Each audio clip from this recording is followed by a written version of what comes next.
Hello everyone, आज के इस सेशन में हम क्लास 9th फाउंडेशन बायोलॉजी के चैप्टर टिश्यूज़ का एक और इंटरेस्टिंग टॉपिक डिस्कस करने जा रहे हैं and that is complex permanent tissues.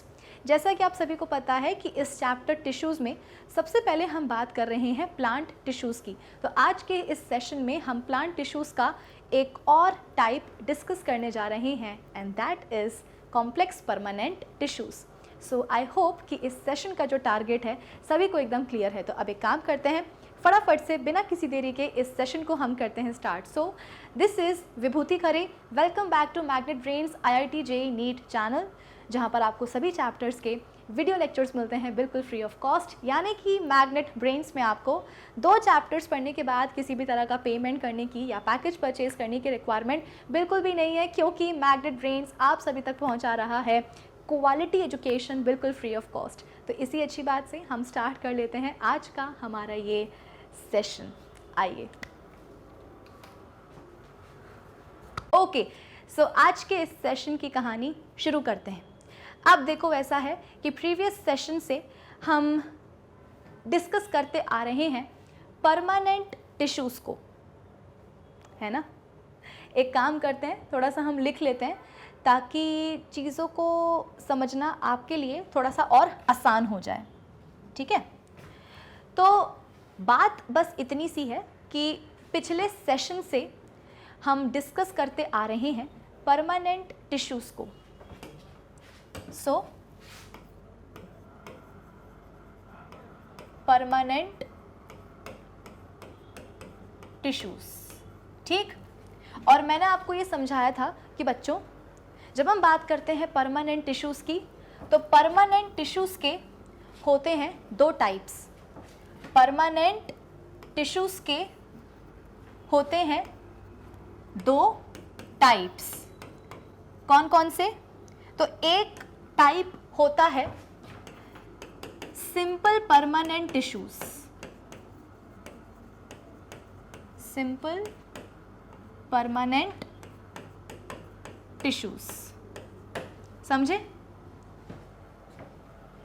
सीधी सी बात है, जब हम बात करते हैं परमानेंट टिश्यूज़ की, तो परमानेंट टिश्यूज़ के होते हैं 2 टाइप्स। एक टाइप होता है सिंपल परमानेंट टिश्यूज़ और दूसरा टाइप होता है कॉम्प्लेक्स परमानेंट टिश्यूज़। दूसरा टाइप होता है कॉम्प्लेक्स परमानेंट टिश्यूज़। आई बात समझ में? कितना गंदा लिखा है टिश्यूज़, एक बार इसको मैं फिर से लिख देती हूँ, कॉम्प्लेक्स परमानेंट टिश्यूज़। फाइन। तो बच्चों, परमानेंट टिश्यूज़ के होते हैं 2 टाइप्स। एक टाइप होता है सिंपल परमानेंट टिश्यूज़, दूसरा टाइप होता है कॉम्प्लेक्स परमानेंट टिश्यूज़। और पिछले सेशन में हमने डिस्कस किया था सिंपल परमानेंट टिश्यूज़ को, और पिछले सेशन में मैंने आपको ये भी बताया था कि बच्चों, जब हम बात करते हैं सिंपल परमानेंट टिश्यूज़ की, तो सिंपल परमानेंट टिश्यूज़ के फर्दर 3 और टाइप्स होते हैं। कौन कौन से? एक होता है पैरेन्काइमा, दूसरा टाइप होता है कॉलेनकाइमा, और तीसरा टाइप होता है स्क्लेरेनकाइमा। है कि नहीं? अरे याद है कि नहीं? भूल तो नहीं गए? सीधी सी बात है बच्चों, जब हम बात करते हैं सिंपल परमानेंट टिश्यूज़ की, तो सिंपल परमानेंट टिश्यूज़ के, सिंपल परमानेंट टिश्यूज़ के फर्दर 3 और टाइप्स होते हैं। एक टाइप होता है पैरेन्काइमा, दूसरा टाइप होता है कॉलेनकाइमा, और तीसरा टाइप होता है स्क्लेरेनकाइमा। और आपको जान के बेहद खुशी होगी कि हम इन तीनों ही टाइप्स को अपने पिछले सेशन में डिस्कस कर चुके हैं। पैरेन्काइमा, कॉलेनकाइमा, स्क्लेरेनकाइमा, इन तीनों को ही हम डिस्कस कर चुके हैं अपने प्रीवियस सेशन में। तो कहने का मतलब ये है कि पिछले सेशन में हमने सिंपल परमानेंट टिश्यूज़ को कंप्लीट कर लिया है। पिछले ही सेशन में हमने सिंपल परमानेंट टिश्यूज को पूरा कवर कर लिया है। पेरेन्काइमा, कोलेन्काइमा, स्क्लेरेन्काइमा, इन सब को हम डिस्कस कर चुके हैं अपने पिछले सेशन में। तो कहने का मतलब तो यही बनता है ना कि पिछले सेशन में हमने सिंपल परमानेंट टिश्यूज को पूरा कवर कर लिया है और आज के सेशन में हम बात करेंगे कॉम्प्लेक्स परमानेंट टिश्यूज की। आज हमें कॉम्प्लेक्स परमानेंट टिश्यूज को ही निपटाना है और अच्छे से निपटा देंगे। और मैं आपको यहीं पर बता देना चाहती हूं कि बच्चों, जब हम बात करते हैं कॉम्प्लेक्स परमानेंट टिश्यूज की, तो बेटा कॉम्प्लेक्स परमानेंट टिश्यूज के भी फर्दर 2 और टाइप्स होते हैं। सुने ध्यान से, देखो ऐसा है कि मेरी सारी बातों को एकदम ध्यान से सुनते जाना, वरना जो बातें हैं ना वो तुम्हारे सर के ऊपर से ऐसे शुइंग करके निकल जाएंगी। तो ऐसा ना हो, इसीलिए मैं तुमसे बोल रही हूँ कि जो भी मैं तुमसे बोल रही हूँ बस उन बातों को ध्यान से सुनते जाओ, क्योंकि जितना ध्यान से सुनोगे उतना अच्छे से समझ में आएगा। और अगर अच्छे से समझ में आ जाता है तो टॉपिक्स हमेशा के लिए तुम्हारे दिमाग में जाकर के बैठ जाते हैं। तो तुमको अभी मैंने सिर्फ इतना बोला है कि बच्चों, आज के इस सेशन में हम बात करेंगे कॉम्प्लेक्स परमानेंट टिश्यूज की। और तुमको अभी मैं यहीं पर बता देती हूं कि जब हम बात करते हैं कॉम्प्लेक्स परमानेंट टिश्यूज की, तो बच्चों कॉम्प्लेक्स परमानेंट टिश्यूज के भी फर्दर 2 और टाइप्स होते हैं। कौन कौन से? एक होता है जाइलम, तो दूसरा होता है फ्लोएम। नाम सुना है क्या पहले? कभी इनके नाम सुने पहले जिंदगी में या पहली बार सुन रहे हो? ये तो बहुत ही गंदा लिखा है, इसको मैं थोड़ा सा ठीक कर देती हूँ। दिस इज जाइलम, ठीक है ना। तो जब हम बात करते हैं कॉम्प्लेक्स परमानेंट टिश्यूज की बच्चों, तो कॉम्प्लेक्स परमानेंट टिश्यूज के फर्दर 2 और टाइप्स होते हैं। एक टाइप होता है जाइलम, तो दूसरा टाइप होता है फ्लोएम। तो कहने का मतलब ये है कि आज के इस सेशन में हमें जाइलम एंड फ्लोएम को ही पढ़ना है और ऐसा पढ़ना है कि बिल्कुल इन दोनों को हम निपटा ही देंगे। तो आज के इस सेशन में हम बात करेंगे बेसिकली जाइलम एंड फ्लोएम की। और जब हम जाइलम एंड फ्लोएम की बात कर लेंगे ना, तो समझ जाना कि कॉम्प्लेक्स परमानेंट टिश्यूज होता है पूरा कंप्लीटली कवर। ठीक है, जैसे कि हमने कवर किया था सिंपल परमानेंट टिश्यूज को पिछले सेशन में। कोई बात नहीं, आज के इस सेशन में हम कवर कर लेंगे कॉम्प्लेक्स परमानेंट टिश्यूज को। कैसे करेंगे कवर? जाइलम एंड फ्लोएम पढ़ के। ओके, अब देखो ऐसा है कि इससे पहले कि हम जाइलम एंड फ्लोएम की बात करें, मैं तुमसे एक सवाल पूछती हूँ कि बच्चों जरा मुझे ये बताओ कि ये जो सिंपल परमानेंट टिश्यूज हैं इन्हें हम सिंपल क्यों बोलते हैं, और ये जो कॉम्प्लेक्स परमानेंट टिश्यूज हैं इनको हम कॉम्प्लेक्स क्यों बोलते हैं? अरे मेरा सवाल समझ में आया कि नहीं आया? तुमसे मैंने बस इतना बोला है कि इन दोनों को पढ़ने के पहले एक सवाल का जवाब मुझे दो। क्या सवाल? कि सिंपल परमानेंट टिश्यूज को हम सिंपल क्यों बोलते हैं और कॉम्प्लेक्स परमानेंट टिश्यूज को कॉम्प्लेक्स क्यों बोलते हैं? तो तुम बोलोगे कि मैम इनको हम सिंपल इसीलिए बोलते हैं क्योंकि ये सिंपल होते हैं, इनको हम कॉम्प्लेक्स इसीलिए बोलते हैं क्योंकि ये कॉम्प्लेक्स होते हैं। चलो ठीक है, तुम्हारा ये जवाब भी मैं मान लेती हूँ कि भैया ये सिंपल होते हैं इसलिए इनको हम बोलते हैं सिंपल परमानेंट टिश्यूज, ये होते हैं कॉम्प्लेक्स इसलिए इनको हम बोलते हैं कॉम्प्लेक्स परमानेंट टिश्यूज। बड़ा नेक्स्ट क्वेश्चन ये उठता है कि आखिर ये सिंपल क्यों है और ये कॉम्प्लेक्स क्यों है?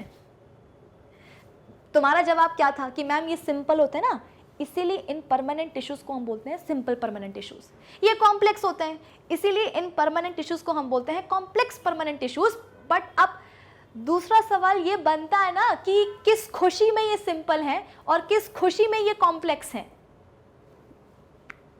तो सबसे पहले हम बात करते हैं सिंपल परमानेंट टिश्यूज की कि आखिर ये परमानेंट टिश्यूज सिंपल क्यों होते हैं, ये सिंपल क्यों कहलाए जाते हैं। तो बच्चों सीधी सी बात ये है कि जब हम बात करते हैं सिंपल परमानेंट टिश्यूज की, तो ये सिंपल इसलिए कहलाए जाते हैं क्योंकि ये बने होते हैं केवल एक ही टाइप के सेल्स से। सिंपल परमानेंट टिश्यूज के बारे में तुमको एक मैं बहुत ही काम की बात बता रही हूं, सवाल आता है ये एग्जाम में कि क्यों बोल रहे हैं इनको सिंपल। तो इनको हम सिंपल इसीलिए बोल रहे हैं बेटा क्योंकि ये वाले परमानेंट टिश्यूज, ये वाले परमानेंट टिश्यूज बने होते हैं केवल एक ही टाइप के सेल्स से। जैसे कि इसको मैं और अच्छे से समझाती हूं। जैसे अगर हम बात करें पेरेन्काइमा की, पेरेन्काइमा क्या है? अरे टिश्यू ही तो है, एक टाइप का सिंपल परमानेंट टिश्यू है। What is parenchyma? एक टाइप का सिंपल परमानेंट टिश्यू है ना। तो जब मैं बात करूंगी बेटा पेरेन्काइमा टिश्यू की, तो पेरेन्काइमा टिश्यू में जितने भी सेल्स होंगे ना वो एक ही टाइप के होंगे। ऐसा नहीं कि एक सेल इस टाइप का है, दूसरा सेल दूसरे टाइप का है, तीसरा सेल जो है तीसरे टाइप का, ऐसा नहीं होता। कि जब मैं बात करती हूं पेरेन्काइमा टिश्यू की, तो उस टिश्यू के सारे सेल्स एक ही टाइप के होते हैं, समझे?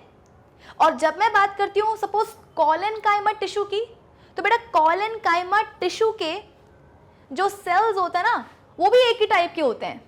ये नहीं कि कुछ सेल एक टाइप के हैं, बाकी सेल्स जो है दूसरे टाइप के हैं, कुछ और सेल्स तीसरे टाइप के हैं, और सारे सेल्स मिलकर क्या बनाते हैं? कोलेनकाइमा टिश्यू बनाते हैं ना। अगर मैं बात करती हूँ कोलेनकाइमा टिश्यू की, जो कि एक टाइप का सिंपल परमानेंट टिश्यू ही है, तो बेटा उस टिश्यू के अंदर जितने भी सेल्स आते हैं वो एक ही टाइप के सेल्स होते हैं। ये नहीं कि 5-6 टाइप के सेल्स मिलकर के कोलेनकाइमा टिश्यू बना रहे हैं। और जब हम बात करते हैं स्क्लेरेन्काइमा टिश्यू की, जो कि एक और टाइप है सिंपल परमानेंट टिश्यू का, तो बच्चों ये भी बना होता है केवल एक ही टाइप के सेल्स से। तो सिंपल परमानेंट टिश्यूज को हम सिंपल इसीलिए बोलते हैं because they are made up of only one type of cells. They are made up of, कौन से कलर से मैं लिखूं? चलो इससे लिखती हूं। They are made up of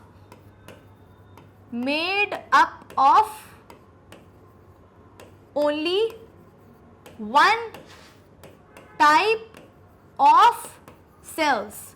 गया दिमाग में कुछ कि simple permanent tissues are made up of only one type of cells, इसीलिए उनको हम बोलते हैं simple.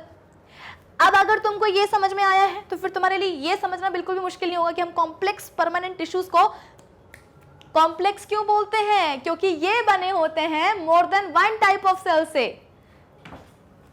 They are made up of more than one type of cells. अब आप बोलोगे कि मैम कुछ नहीं गए दिमाग में, कोई बात नहीं, मैं समझाती हूं। What is xylem? एक टाइप का कॉम्प्लेक्स परमानेंट टिश्यू। तो बेटा जब तुम जाइलम टिश्यू के अंदर घुस के देखोगे ना, तो उस टिश्यू के अंदर तुम्हें ये रियलाइज होगा कि यार ये जो जाइलम टिश्यू है ना, ये सपोज बना है 3 टाइप के सेल्स से। मेरी बात को सुनो, तुम्हारे पास एक जाइलम टिश्यू है, तुमने उस जाइलम टिश्यू को ऐसे खोल के देखा कि जरा हम देखें तो कि जाइलम टिश्यू कौन से सेल्स से बना है। तो जब तुम जाइलम टिश्यू को ऐसे खोल के देखोगे ना, तो तुम रियलाइज करोगे कि भैया ये जो जाइलम टिश्यू है ना, इसमें सेल्स तो है, ऑब्वियस सी बात है, टिश्यू तो सेल्स तो होंगे उसके अंदर। लेकिन जाइलम टिश्यू के अंदर जो सेल्स है ना, वो तो 3 टाइप के हैं। मतलब कुछ सेल्स हैं एक टाइप के, कुछ सेल्स हैं दूसरे टाइप के, और कुछ सेल्स हैं तीसरे टाइप के, और ये सब मिलके क्या बना रहे हैं? एक common tissue, that is xylem. तो हुआ क्या कि जाइलम जो कि एक टाइप है कॉम्प्लेक्स परमानेंट टिश्यू का, इस टाइप में होता क्या है, इस जाइलम टिश्यू में होता क्या है कि तुमको एक से ज्यादा टाइप के सेल्स मिलते हैं। और जो जाइलम की कहानी है वही फ्लोएम की भी कहानी, कि वो भी तो क्या है, कॉम्प्लेक्स परमानेंट टिश्यू ही तो है। तो जब तुम एक फ्लोएम टिश्यू को खोल के देखोगे ना तो उसमें तुम्हें सेल्स तो मिलेंगे, लेकिन वो सेल्स कैसे होंगे? मोर देन वन टाइप के होंगे, कि कुछ सेल्स हैं एक टाइप के, कुछ सेल्स हैं दूसरे टाइप के, कुछ सेल्स हैं तीसरे टाइप के, और इन सभी आप बोल सकते हो कि इन तीनों ही टाइप के सेल्स ने क्या बनाया है? इन तीनों ही टाइप के सेल्स ने मिल करके बना दिया है एक common tissue, that is phloem tissue. तो है ना ये बहुत ही अजीब सी बात कि टिश्यू एक ही है। हम बात कर रहे हैं स्पेसिफिकली एक टिश्यू की, सपोज हम बात कर रहे हैं जाइलम टिश्यू की, तो उस टिश्यू में देखा जाए तो केवल एक ही टाइप के सेल्स होने चाहिए, लेकिन ऐसा नहीं होता, एक से ज्यादा टाइप के सेल्स प्रेजेंट होते हैं जाइलम में भी और फ्लोएम में भी, इसीलिए इनको हम बोलते हैं कॉम्प्लेक्स परमानेंट टिश्यूज। तो ये सवाल एग्जाम में आता है, जो सवाल एग्जाम्स में आते हैं ना उन्हें मैं बता देती हूँ, ठीक है ना, ताकि तुम थोड़ा सा मतलब तुम्हें आइडिया लगे कि किस तरीके के सवाल बनते हैं। ये नहीं कि बस नाम पढ़ लिया और जो है ना आगे चलते बने। अरे नाम क्यों ऐसे रखे गए हैं वो भी तो पता होना चाहिए ना, कि क्यों सिंपल, क्यों कॉम्प्लेक्स, क्यों परमानेंट, क्यों मेरिस्टेमेटिक, सब पता होना चाहिए यार। हर चीज़ का एक लॉजिक होता है। एनीवेज, तो अभी हम बात करते हैं किसकी, कॉम्प्लेक्स परमानेंट टिश्यूज में से सबसे पहले हम निपटाते हैं, आइए जाइलम को। जाइलम आ जाओ, बात करते हैं जाइलम की। अब इसका मैं तुमको एक चीफ फंक्शन बता देती हूँ। जाइलम क्या है बेटा? एक कॉम्प्लेक्स परमानेंट टिश्यू ही तो है, और इसका मैं तुमको चीफ फंक्शन बता देती हूँ। चीफ फंक्शन इसका क्या होता है? चीफ फंक्शन होता है conduction of water and minerals from roots to different parts of the plant। ये बहुत इंपॉर्टेंट चीज है जो यहाँ पर मैं लिख रही हूँ मतलब जाहिर सी बात है इंपॉर्टेंट तो हो गई। देखो मैंने यहाँ पर स्टार भी मार्क कर दिया है इस पॉइंट को, कि जाइलम, वैसे तो जाइलम के बारे में अभी हमें पढ़ना है, लेकिन इसका चीफ फंक्शन क्या होता है, ठीक है, इसका चीफ फंक्शन क्या होता है, कि आखिर जाइलम में ऐसा है क्या है, जाइलम में ऐसा है क्या कि जाइलम को हमें पढ़ना पड़ रहा है। तो बेटा इसका चीफ फंक्शन ये होता है कि ये पानी और मिनरल्स का कंडक्शन करवाते हैं। तुमको पता है ना, जैसे अगर तुमको मैंने बोला कि बच्चों एक काम करो, ये पौधे हैं तो ये सूख रहे हैं, है ना, उनमें पानी की कमी हो रही है, तो जा करके पौधों में पानी डाल दो। तो तुम क्या करोगे? पौधे का जो फूल है सबसे ऊपर वाला, या जो पौधे की पत्तियां हैं, या पौधे का जो स्टेम है, जो तना है, जो भी है, ब्रांचेस वगैरह जो है, क्या तुम पानी उसमें डाल के आओगे कि मैम ने बोला है कि पौधा सूख रहा है तो एक काम करते हैं पौधे की पत्तियों के ऊपर जाके पानी डाल देते हैं? नहीं ना, पानी कहाँ डालते हो? मिट्टी में डालते हो ना, सॉइल में डालते हो। क्यों? क्योंकि तुम्हें पता है कि उस सॉइल में प्लांट्स की रूट्स होती हैं, मिट्टी में पौधों की जड़ें होती हैं ना, रूट्स होती हैं, और वही रूट्स क्या करती हैं, सॉइल से, मिट्टी से पानी को अब्जॉर्ब कर लेती हैं। प्लस पानी में जो पानी के अलावा बोल सकते हो कि जो मिनरल्स वगैरह होते हैं, ऑर्गेनिक एंड इनऑर्गेनिक दोनों तरह के, तो रूट्स आप बोल सकते हो कि पानी को तो अब्जॉर्ब करेंगी ही मिट्टी से, एट द सेम टाइम मिट्टी में जो मिनरल्स हैं उन्हें भी अब्जॉर्ब कर लेती हैं रूट्स, ठीक है ना। जैसे कि अगर सपोज यहाँ पर मैं एक प्लांट बना दूँ, ये प्लांट है, ये उसका स्टेम है, ठीक है ना, और ये क्या है, सपोज रूट्स हैं, रेड कलर की क्या है, रूट्स हैं। तो ये रूट्स क्या करेंगी बेटा, ये रूट्स सॉइल में, ये पूरी सॉइल है, सॉइल में जो है पानी है और सॉइल में जो है मिनरल्स हैं, अरे मिनरल्स, ठीक है, सॉइल में क्या है, पानी है और साथ में मिनरल्स हैं, ऑर्गेनिक एंड इनऑर्गेनिक दोनों ही टाइप के। तो ये रूट्स क्या करेंगी बच्चों, ये जड़ें क्या करेंगी, ये जड़ें सॉइल से, मतलब कि मिट्टी से पानी अब्जॉर्ब करेंगी और मिनरल्स को भी अब्जॉर्ब करेंगी। तो रूट्स ने क्या करा कि सॉइल से पानी को अब्जॉर्ब किया और मिनरल्स को भी अब्जॉर्ब करे। तभी तो जब हमें पानी डालना होता है पौधों में, हमें लग रहा होता है कि यार इस पौधे की जो पत्तियां हैं वो जो ना बिल्कुल ही ऐसे लटक गई हैं, पानी की कमी हो रही है, जो पौधा है उसकी पत्तियां जो है सूख रही हैं। भाई तुमको कब समझ में आता है कि एक पौधे में पानी की कमी है?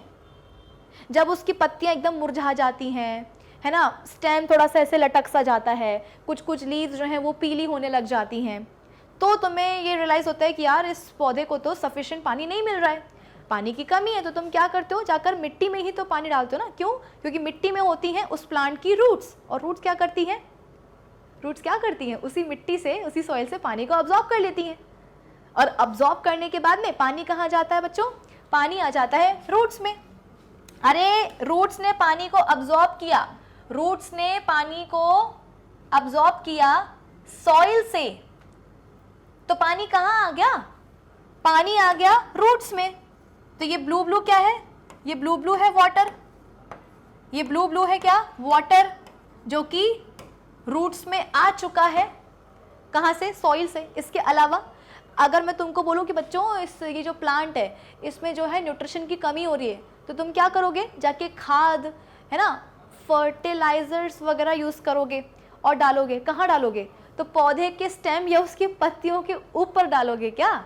नहीं ना, हम कहाँ डालते हैं? मिट्टी में ही डालते हैं। कभी खाद डालते हुए देखा है? खाद कहाँ डाली जाती है? मिट्टी में ही तो मिला दी जाती है खाद। आई बात समझ में? तो क्यों मिलाते हैं खाद को मिट्टी में? क्योंकि वही वाली बात है कि मिट्टी में होती हैं क्या? प्लांट की जड़ें, रूट्स। और रूट्स क्या करती हैं? मिट्टी में जो भी होता है, चाहे वो पानी हो चाहे वो मिनरल्स हो, अब्जॉर्ब कर लेती हैं। तो ये ब्लू ब्लू क्या है? पानी है। और ये आप बोल सकते हो कि ग्रीन ग्रीन क्या है? ये ग्रीन ग्रीन आप बोल सकते हो कि मिनरल्स हैं, मिनरल्स हैं। तो कुल मिलाकर के रूट्स में आ चुके हैं क्या? मिनरल्स और पानी। अब यहाँ पर एक पत्ती है, ठीक है ना, यहाँ पर भी एक पत्ती है। अब ये रो रही हैं दोनों, ये रो रही हैं, एक और पत्ती है, ये तीनों रो रही हैं। क्यों? क्योंकि इनको जो है पानी चाहिए है, इनको जो है मिनरल्स चाहिए हैं। तो जड़ें बोलती हैं कि सुनो, देखो रूट्स ने तो क्या करा है? सॉइल से पानी और मिनरल्स को अब्जॉर्ब कर ही लिया है। रूट्स ने क्या करा है? मिट्टी से पानी और मिनरल्स को अब्जॉर्ब कर लिया है। तो देखो रूट्स में पानी और मिनरल्स आ चुके हैं। अब ये पत्तियां ऊपर वाली रो रही हैं हुआ करके कि हमको मिनरल्स चाहिए, हमको जो है ना वाटर चाहिए हैं। तो रूट्स बोलेंगे कि पत्तियों एक काम करो, पत्तियों एक काम करो, हमारे पास है पानी और मिनरल्स, हमसे आकर के ले जाओ। तो पत्तियां बोलेंगी कि पागल हो क्या, हम कहाँ से जो है तुम्हारे पास आए और कैसे जो ना तुमसे रूट्स वो पानी और मिनरल्स लें। तो पत्तियां बोलती हैं कि रूट्स तुम लोग एक काम करो, तुम लोग ऊपर आ जाओ हमारे पास और हमको मिनरल्स और पानी दे दो। तो रूट्स बोलती हैं कि पागल हो क्या, मैं कैसे जो है ना मिट्टी को छोड़ करके ऊपर आ सकता हूँ, मैं नहीं आ सकता। तो फिर कुछ ना कुछ तो करना पड़ेगा, क्योंकि रूट्स के पास पानी और मिनरल्स हैं और प्लांट के जो अपर बॉडी पार्ट्स हैं उनको पानी और मिनरल्स की ही रिक्वायरमेंट है। तो कैसे पहुंचाया जाएगा पानी और मिनरल्स यहाँ से लेकर के यहाँ तक? जाइलम के थ्रू। यहाँ पर आता है क्या बीच में? Xylem tissue. क्या आता है? यहाँ आता है जाइलम टिश्यू। और ये जाइलम टिश्यू बोलेगा कि चिंता मत करो, मेरे रहते हुए चिंता मत करो। जाइलम टिश्यू बोलेगा कि जब तक मैं हूँ चिंता मत करो। रूट्स को बोलेगा कि रूट्स तुम लोग मुझे दो पानी और मिनरल्स, मैं जो है प्लांट के जो अपर बॉडी पार्ट्स हैं वहाँ तक पहुँचा करके आता हूँ, इन पत्तियों तक पहुँचा के आता हूँ। तो इसीलिए यहाँ पर लिखा है कि जाइलम का चीफ फंक्शन होता है कि the conduction of water and minerals from roots to different parts of the plant. Okay, ये समझ में आया? अब हम बात करते हैं आगे की। तो ये तो हुआ पहला पॉइंट। अब हम बात करते हैं दूसरे पॉइंट की कि जैसा कि तुमको मैंने बताया कि जाइलम क्या है? एक कॉम्प्लेक्स परमानेंट टिश्यू है। तो जाहिर सी बात है कि ये जो जाइलम है ये केवल एक ही टाइप के सेल्स से तो बना नहीं होगा। अरे ये कॉम्प्लेक्स परमानेंट टिश्यू है ना, तो ये केवल एक ही टाइप के सेल्स से तो नहीं बना होगा। तो यहाँ पर देख लो जाइलम के, अब मैं एलिमेंट्स आपको बता रही हूँ, ठीक है ना। जाइलम के एलिमेंट्स मैं आपको बता रही हूँ कुछ इस तरीके से। तो जाइलम में होते हैं बेटा टोटल 4 एलिमेंट्स। कौन कौन से? एक होता है वेसल, एक होते हैं, ऐसे लिख लो, वेसल्स। दूसरे होते हैं ट्रैकीड्स, तीसरे होते हैं जाइलम फाइबर्स एंड चौथे होते हैं जाइलम पैरेन्काइमा या जाइलम पैरेन्काइमेटस सेल्स। ठीक है, तो जाइलम जो कि एक कॉम्प्लेक्स परमानेंट टिश्यू है, तो इसके टोटल 4 एलिमेंट्स होते हैं। जब आप एक जाइलम टिश्यू को खोल के देखोगे तो आपको ये 4 एलिमेंट्स दिखाई देंगे। एक है वेसल्स, दूसरा एलिमेंट है ट्रैकीड्स, तीसरा एलिमेंट है जाइलम फाइबर्स और चौथा एलिमेंट है जाइलम पैरेन्काइमा। तो एक एक करके हम इन चारों को ही देख लेते हैं। सबसे पहले हम बात करते हैं किसकी? ट्रैकीड की। ठीक है ना, सबसे पहले हम बात करते हैं ट्रैकीड्स की। अरे अरे क्या स्पेलिंग हो गई, ट्रैकीड्स की। ओके, तो यहाँ आपके सामने मैं अभी एक ट्रैकीड ड्रॉ करूँगी कुछ इस तरीके से। अरे अरे अरे ये कुछ इस तरीके से, ये भी एकदम भद्दा ही बना है। एक मिनट रुको, कुछ इस तरीके से, हाँ अब ठीक है। तो बेटा ये क्या है? ये है एक ट्रैकीड, दिस इज सिंगल ट्रैकीड, वन ट्रैकीड। और ये मत समझना कि मैम अरे ये मैं क्या स्पेलिंग लिख रही हूँ बार बार।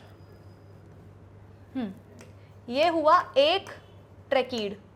ठीक है, अब ये मत समझना कि मैम एक ट्रैकीड इतना लंबा है तो हो सकता है ये कई सारे सेल्स से बना हो। अरे नहीं यार, वन ट्रैकीड मतलब वन सेल, वन ट्रैकीड मतलब कि वन सेल। ठीक है, दिख रहा है आपको ये कैसा है? फाइबर लाइक है, मतलब ऐसा नहीं, आप बोल सकते हो कि ये लॉन्ग है, इलोंगेटेड है। इलोंगेटेड इसका क्या है? स्ट्रक्चर है। इसके अलावा इसके एंड्स कैसे हैं? एंड्स इसके कैसे हैं? देखो पॉइंटेड है ना। पॉइंटेड एंड्स को हम क्या बोलते हैं बेटा? पॉइंटेड एंड्स को हम बोलते हैं टेपरिंग एंड्स। टेपरिंग एंड्स है कि नहीं? अरे देखो ना, ये क्या है? ये एक ट्रैकीड है, ये सिंगल ट्रैकीड है, मतलब कि ये एक वन ट्रैकीड मतलब कि वन सेल, ये एक सेल है। इलोंगेटेड स्ट्रक्चर है, ऐसा लंबा सा है, बीच में थोड़ा सा मोटा है, लेकिन इसके एंड्स कैसे हैं? एंड्स इसके काफ़ी पतले हैं, मतलब एंड्स जो है पॉइंटेड है, मतलब कि टेपरिंग एंड्स हैं। ठीक है, सबसे मज़ेदार बात ये होती है बच्चों कि सेल वॉल जो है ना, सेल वॉल ट्रैकीड की बहुत ही थिक होती है। और थिक किस खुशी में होती है? Because of lignin deposition. Because of lignin deposition. अब तुमको पता है कि लिग्निन अगर सेल वॉल के ऊपर आकर के डिपॉजिट हो जाता है तो लिग्निन तो भैया पानी के लिए इम्परमीबल है। अगर किसी सेल की सेल वॉल के ऊपर लिग्निन आकर के डिपॉजिट हो जाता है तो लिग्निन तो पानी के लिए इम्परमीबल है, वो तो पानी को पसंद ही नहीं करता, ना सेल के अंदर पानी को जाने देगा, ना सेल के अंदर का पानी बाहर निकलने देगा। इसका मतलब क्या? कि सेल तो मरेगा, सेल तो मरेगा। तो सीधी सी बात है, आप बोलोगे कि मैम बाप रे, जो एक ट्रैकीड आपने बनाया है इसकी सेल वॉल मोटी है, क्यों? क्योंकि उसमें लिग्निन का डिपोजिशन है। इसका मतलब क्या? कि क्या ये ट्रैकीड, क्या ये सेल मरा होता है? एग्जैक्टली, ये एक डेड सेल है, ये एक डेड सेल है बेटा।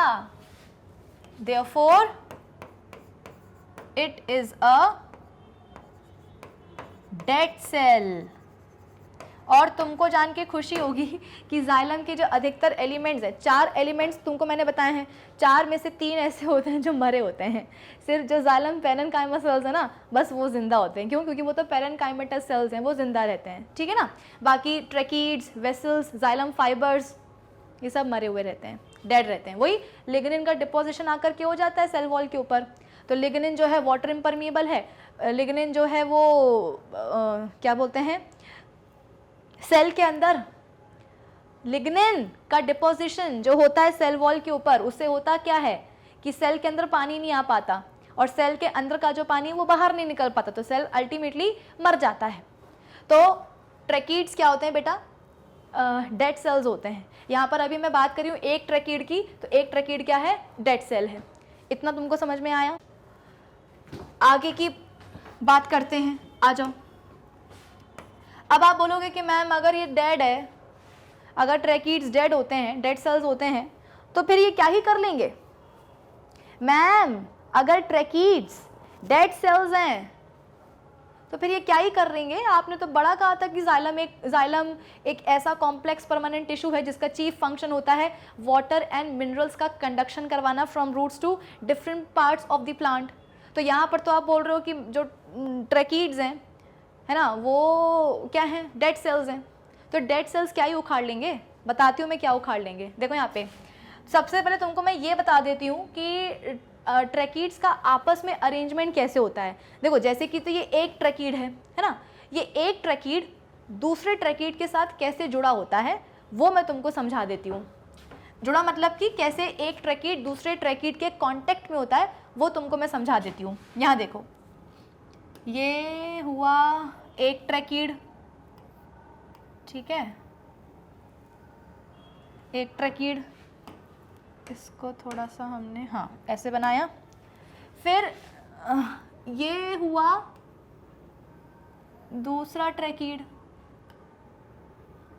ये हो गया दूसरा ट्रैकीड। फिर यहाँ पर मैं एक और ट्रैकीड बना देती हूँ, ये हो गया तुम्हारा तीसरा ट्रैकीड। तो यहाँ पर तुमको 3 ट्रैकीड्स नज़र आ रहे हैं, 1, 2 एंड 3। अभी आपस में जुड़े कैसे रहेंगे? आपस में कनेक्टेड कैसे रहेंगे? तो बेटा यहाँ पर होते हैं क्या? यहाँ पर होते हैं बॉर्डर्ड पिट्स। पिट्स होते हैं, पिट्स, है ना। पिट्स को बॉर्डर्ड इसलिए बोल रहे हैं क्योंकि देखो एक पिट बेसिकली ऐसा दिखता है, अब उसके आसपास तुम ऐसे बॉर्डर बना दो तो उसको क्या बोलेंगे? बॉर्डर्ड पिट्स, है ना। तो देखो यहाँ पर क्या होते हैं? पिट्स होते हैं। मतलब कहाँ? ये जो हम ट्रैकीड्स बना रहे हैं ना, ये एक ट्रैकीड, दूसरा ट्रैकीड, तीसरा ट्रैकीड, तो इनकी जो आप बोल सकते हो कि जो इनकी एंड वॉल्स हैं, है ना, एंड मतलब कि आखिरी वाली जो वॉल्स हैं, एंड वॉल्स पर क्या होते हैं बेटा? पिट्स होते हैं। अरे एंड वॉल्स पर क्या होते हैं? ऐसे पिट्स होते हैं, इस तरीके के ऐसे पिट्स होते हैं। इनकी एंड वॉल्स पर ऐसे पिट्स होते हैं, ऐसे। और इन पिट्स के थ्रू ही आप बोल सकते हो कि देखो ये लोग कुछ इस तरीके से आपस में कनेक्टेड होते हैं। ये एक ट्रैकीड, ये दूसरा ट्रैकीड और ये हुआ तीसरा ट्रैकीड। तो ये ट्रैकीड्स कुछ इस तरीके से अरेंज होते हैं एक दूसरे के ऊपर। अरे ये ट्रैकीड्स एक दूसरे के ऊपर कुछ इस तरीके से अरेंज होते हैं और ये आपस में कैसे कांटेक्ट में रहते हैं? तो इनकी एंड वॉल्स पर प्रेजेंट होते हैं बॉर्डर्ड पिट्स। इन पिट्स के थ्रू क्या होता है? देखो जैसे कि इस वाले ट्रैकीड में पानी आया, इस वाले ट्रैकीड में पानी आया, अब ये पानी को ऊपर जाना है। सपोज यहाँ पर एक पत्ती है, यहाँ पर एक पत्ती है, इस पत्ती को चाहिए क्या? पानी। तो पत्ती तक पानी कैसे पहुँचेगा? क्योंकि पानी तो अभी इसी ट्रैकीड में है। इस ट्रैकीड से ये पानी इस ट्रैकीड में जाएगा। कैसे जाएगा? तो इनके बीच में जो ऐसे पिट्स बने हुए हैं, है ना, इनकी एंड वॉल्स में जो बॉर्डर्ड पिट्स प्रेजेंट हैं, उन पिट्स के थ्रू पानी जो है इस ट्रैकीड से निकल के इस ट्रैकीड में जाएगा। फिर इस ट्रैकीड से निकल करके इस वाले ट्रैकीड में जाएगा। कैसे? वही पिट्स के थ्रू। और अल्टीमेटली जो पानी है वो कहाँ पहुँच जाएगा? देखो लीफ तक पहुँच जाएगा। तो कुछ इस तरीके से माना कि ये डेड है लेकिन फिर भी पानी और मिनरल्स का कंडक्शन ये लोग करवा लेते हैं। आई बात समझ में? तो ये हमने बात करी किसकी? ट्रैकीड्स की। अब हम बात करते हैं वेसल्स की, ठीक है। अब हम बात करते हैं, आ जाओ, वेसल्स की। वेसल्स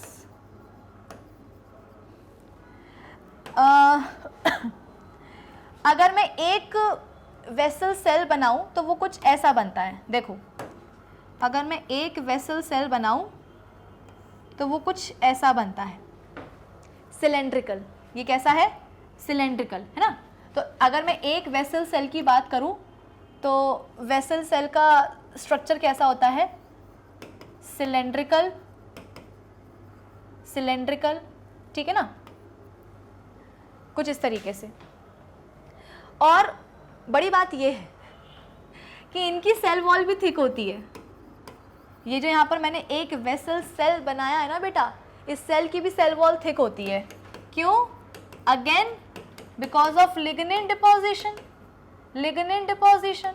और तुमको पता है, और तुमको पता है कि लिग्निन डिपोजिशन से अरे होगा क्या, ओहो, लिग्निन डिपोजिशन से क्या होगा तुमको पता है ना, सेल की सेल वॉल पर अगर लिग्निन आकर के डिपॉजिट हो जाए तो भैया वो तो जो है पानी के लिए इम्परमिबल होती है।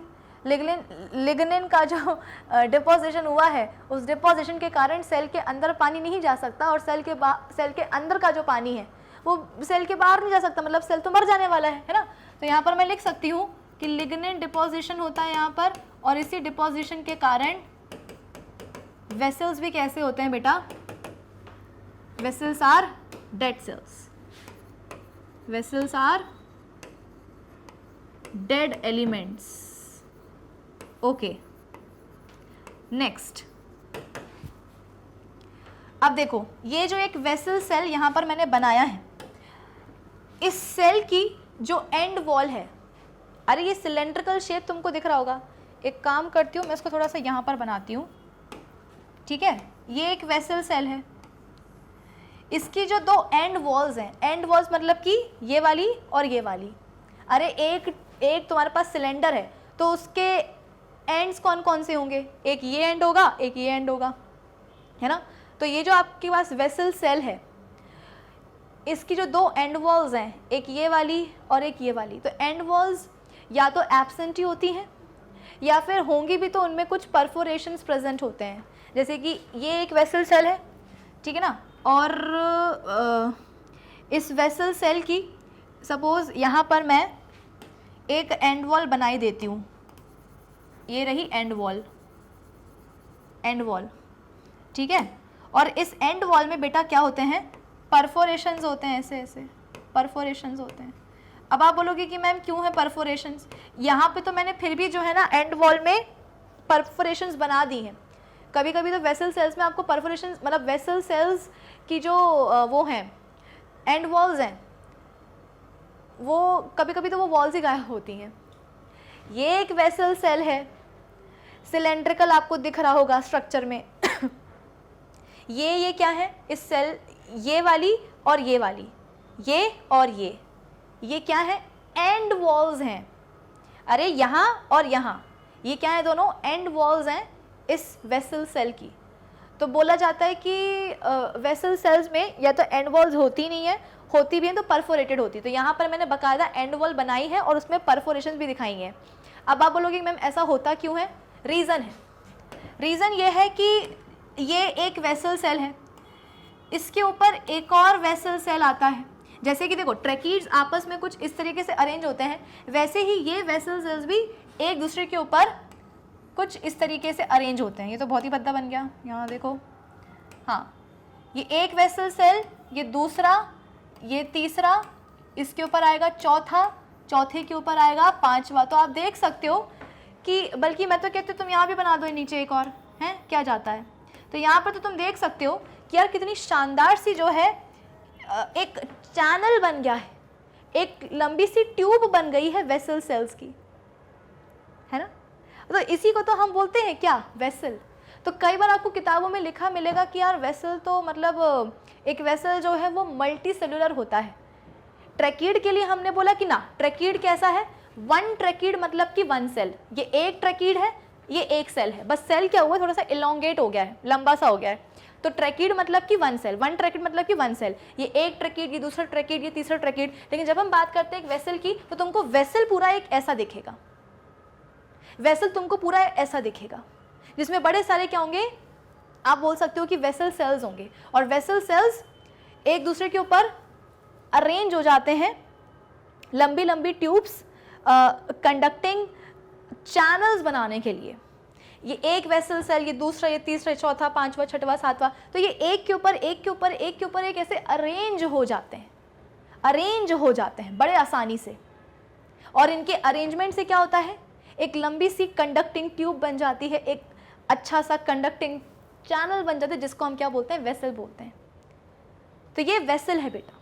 तो वेसल के लिए बोलते हैं कि वेसल मल्टी सेलुलर होता है। क्यों?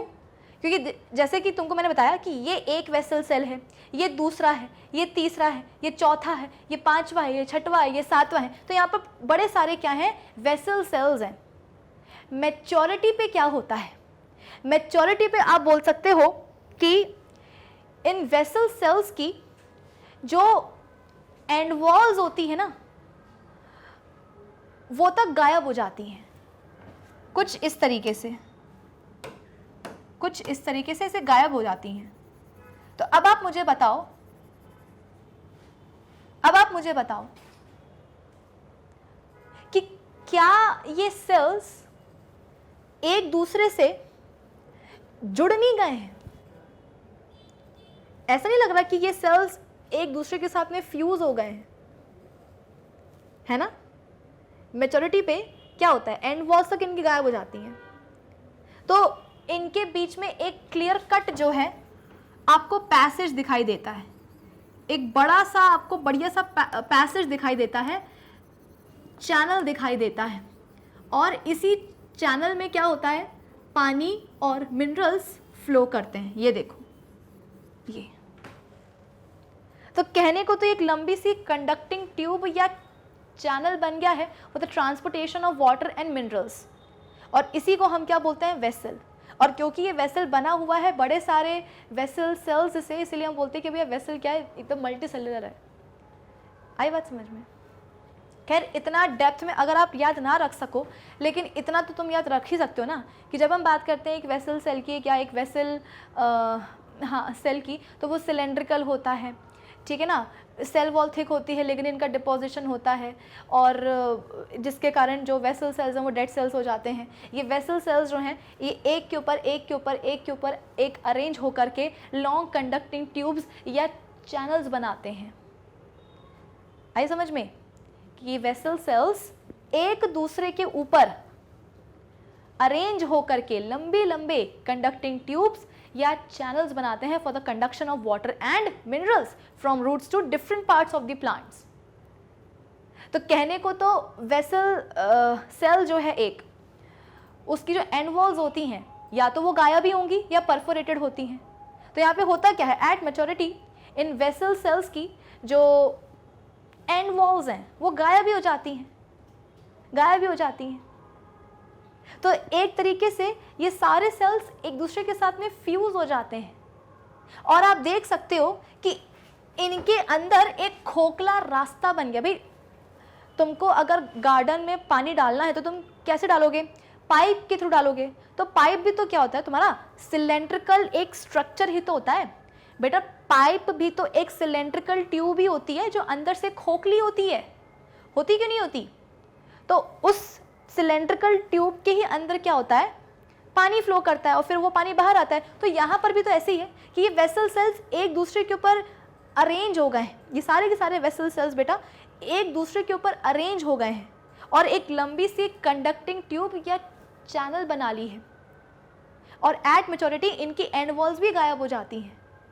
तो ये जो ट्यूब बनी है ना, ये जो कंडक्टिंग ट्यूब बनी है, ये जो कंडक्टिंग ट्यूब बनी है ना बेटा, ये कंडक्टिंग ट्यूब अंदर से हॉलो हो जाती है, खोखली हो जाती है, और इसी खोखलेपन में क्या होता है, पानी और मिनरल्स ऐसे ऐसे ऐसे ऐसे फ्लो करते हैं बड़े आसानी से। तो दिस इज वन वेसल, और इसीलिए हम बोलते हैं कि वेसल क्या होती है, मल्टी सेलुलर। एक वेसल जो है वो मल्टी सेलुलर होता है, कई सारे सेल्स जो हैं एक के ऊपर एक अरेंज हो जाते हैं। मैच्योरिटी पर इनकी एंड वॉल्स भी गायब हो जाती हैं, तो एक लंबी सी ट्यूब बन जाती है जो कि अंदर से खोखली होती है। खत्म, ठीक है। आगे बात करते हैं, आगे हम बात करते हैं जाइलम फाइबर्स की। जाइलम फाइबर्स की, तो बेटा जाइलम फाइबर्स जो होते हैं ना, ये कैसे होते हैं, ये स्क्लेरेनकाइमेटस सेल्स हैं। ये स्क्लेरेनकाइमेटस सेल्स हैं, ये अरे स्पेलिंग क्या लिख दी, स्क्लेरेनकाइमेटस सेल्स हैं ये, ठीक है। जाइलम फाइबर्स क्या होते हैं, स्क्लेरेनकाइमा सेल्स होते हैं। वही वाली बात है कि सेल वॉल जो है वो थिक होती है बिकॉज ऑफ लिग्निन डिपोजिशन, और इस डिपोजिशन से होता क्या है, डिपोजिशन से आप बोल सकते हो कि जो फाइबर्स हैं वो डेड हो जाते हैं, फाइबर्स आर डेड सेल्स, ठीक है। Therefore fibres are dead cells. अब ये डेड हैं तो क्या करेंगे, कुछ नहीं, ये मैकेनिकल सपोर्ट प्रोवाइड करते हैं, मैकेनिकल सपोर्ट प्रोवाइड करते हैं, मैकेनिकल सपोर्ट प्रोवाइड करते हैं किसको, जाइलम को। यार एक लंबी सी ट्यूब है, अच्छा तुम्हारे घर में जो पानी को डालने के लिए हम पाइप यूज़ करते हैं तुम्हारे घर में, अरे यार वो वाटर पाइप होता है कि नहीं होता है ना, तो तुम्हारे पास एक वाटर पाइप है। अब वाटर पाइप ज़मीन पे तो ऐसे पड़ा रहता है, लेकिन अगर मैं तुमसे बोलूं कि बेटा इस वाटर पाइप को तुम ऐसे खड़ा कर दो, तो क्या वो खड़ा हो पाएगा? ऑब्वियस सी बात है, वाटर पाइप जो है वो ज़मीन पे तो पड़ा रह सकता है, लेकिन अगर आप उसको ऐसे वर्टिकली खड़ा करना चाहो तो वो नहीं खड़ा हो सकता। क्यों? क्योंकि वो जो वाटर पाइप है वो बहुत ही ऐसे लुंज जैसा रहता है ना, उसको सपोर्ट चाहिए होता है, उसको सपोर्ट चाहिए होता है। दिमाग लगाओ ना, वाटर पाइप को अगर मैं ज़मीन पर छोड़ दूँ तो वो ज़मीन पर पड़ा रहेगा, लेकिन अगर मैं उसको बोलूँ कि नहीं इसको तुम वर्टिकली ऐसे खड़ा करो तो वो खड़ा नहीं हो सकता। क्यों? क्योंकि वो बहुत ही लुंज जैसा रहता है और उसको सपोर्ट चाहिए होता है खड़ा रहने के लिए। एग्जैक्टली तो यहाँ पर हम जो ट्रैकीड्स और वेसल्स की बात कर रहे हैं कि ट्रैकीड्स और वेसल्स की क्या होती हैं, लंबी लंबी ट्यूब्स, कंडक्टिंग चैनल्स बन जाते हैं, है ना। यहाँ पर तुमको मैंने बताया ना, देखो कि ट्रैकीड्स की जो हैं ट्यूब्स बन जाती हैं, वेसल्स के जो हैं कंडक्टिंग लंबे लंबे कंडक्टिंग चैनल्स बन जाते हैं। तो बेटा इनको भी तो सपोर्ट चाहिए ना, इनको भी तो सपोर्ट चाहिए। जैसे कि देखो ये प्लांट बॉडी है, ये एक प्लांट बॉडी है, ये उसका स्टेम है, प्लांट का ये क्या है, स्टेम है। अब स्टेम में क्या हुआ, स्टेम में क्या हुआ, ये आप उस तरह से बोल सकते हो कि ये एक कंडक्टिंग ट्यूब बन गई, वेसल की कंडक्टिंग ट्यूब बन गई वेसल सेल्स की।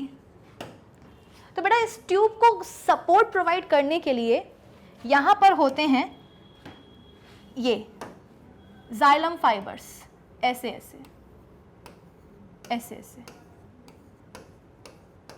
कि कहीं ये जो ट्यूब बनी है, ये जो कंडक्टिंग चैनल बना है, ये कहीं कोलैप्स ना हो जाए। तो इसको ऐसे खड़ा रखने के लिए साइड में क्या होते हैं, जाइलम फाइबर्स होते हैं, और ये फाइबर्स क्या करते हैं, वही मैकेनिकल सपोर्ट प्रोवाइड करते हैं, समझे। तो इनका रहना भी ज़रूरी है कि आप सोचो कि जाइलम टिश्यू में जाइलम फाइबर्स का क्या काम है। तो काम यही है कि कहने को तो ये डेड सेल्स होते हैं, बट स्टिल ये जो ट्रैकीड्स एंड वेसल्स की, ट्रैकीड्स एंड वेसल्स की जो लंबी लंबी कंडक्टिंग ट्यूब्स बनती हैं, उनको सपोर्ट प्रोवाइड करने के लिए फाइबर्स प्रेजेंट होते हैं, ठीक है ना। फिर हम बात करते हैं यहाँ पर किसकी, यहाँ पर हम बात करते हैं जाइलम पैरेन्काइमा की। तो बेटा नाम से समझ में आ रहा है क्या कि ये पैरेन्काइमेटस सेल्स होते हैं, दीज आर पैरेन्काइमेटस सेल्स। और सबसे अच्छी बात क्या है कि सेल वॉल बनी होती है सेल्यूलोज की। कहने का मतलब ये है कि कोई लिग्निन की डिपोजिशन नहीं है, तो ये 100% क्या होते हैं, लिविंग सेल्स होते हैं। तो सवाल ये बनता है कि कौन सा ऐसा इकलौता कंपोनेंट है, कौन सा इकलौता ऐसा एलिमेंट है जाइलम टिश्यू का जो लिविंग होता है। तो आप बोलोगे कि भैया जाइलम पैरेन्काइमा। जाइलम पेरेन्काइमा एक ऐसा एलिमेंट है, एक ऐसा कंपोनेंट है जाइलम टिश्यू का जो जिंदा होता है, बाकी ट्रैकीड्स, वेसल्स, जाइलम फाइबर्स ये सब डेड एलिमेंट्स होते हैं। तो सवाल बनता है, ठीक है। तो ये बात हो गई किसकी, जाइलम टिश्यू की। अब हम बात करते हैं अपने फ्लोएम टिश्यू की। आ जाइए, अब हम बात करते हैं अपने फ्लोएम टिश्यू की। जान के खुशी होगी आपको कि अच्छा, इसका मैं आपको चीफ फंक्शन बता देती हूँ। इसका चीफ फंक्शन होता है बेटा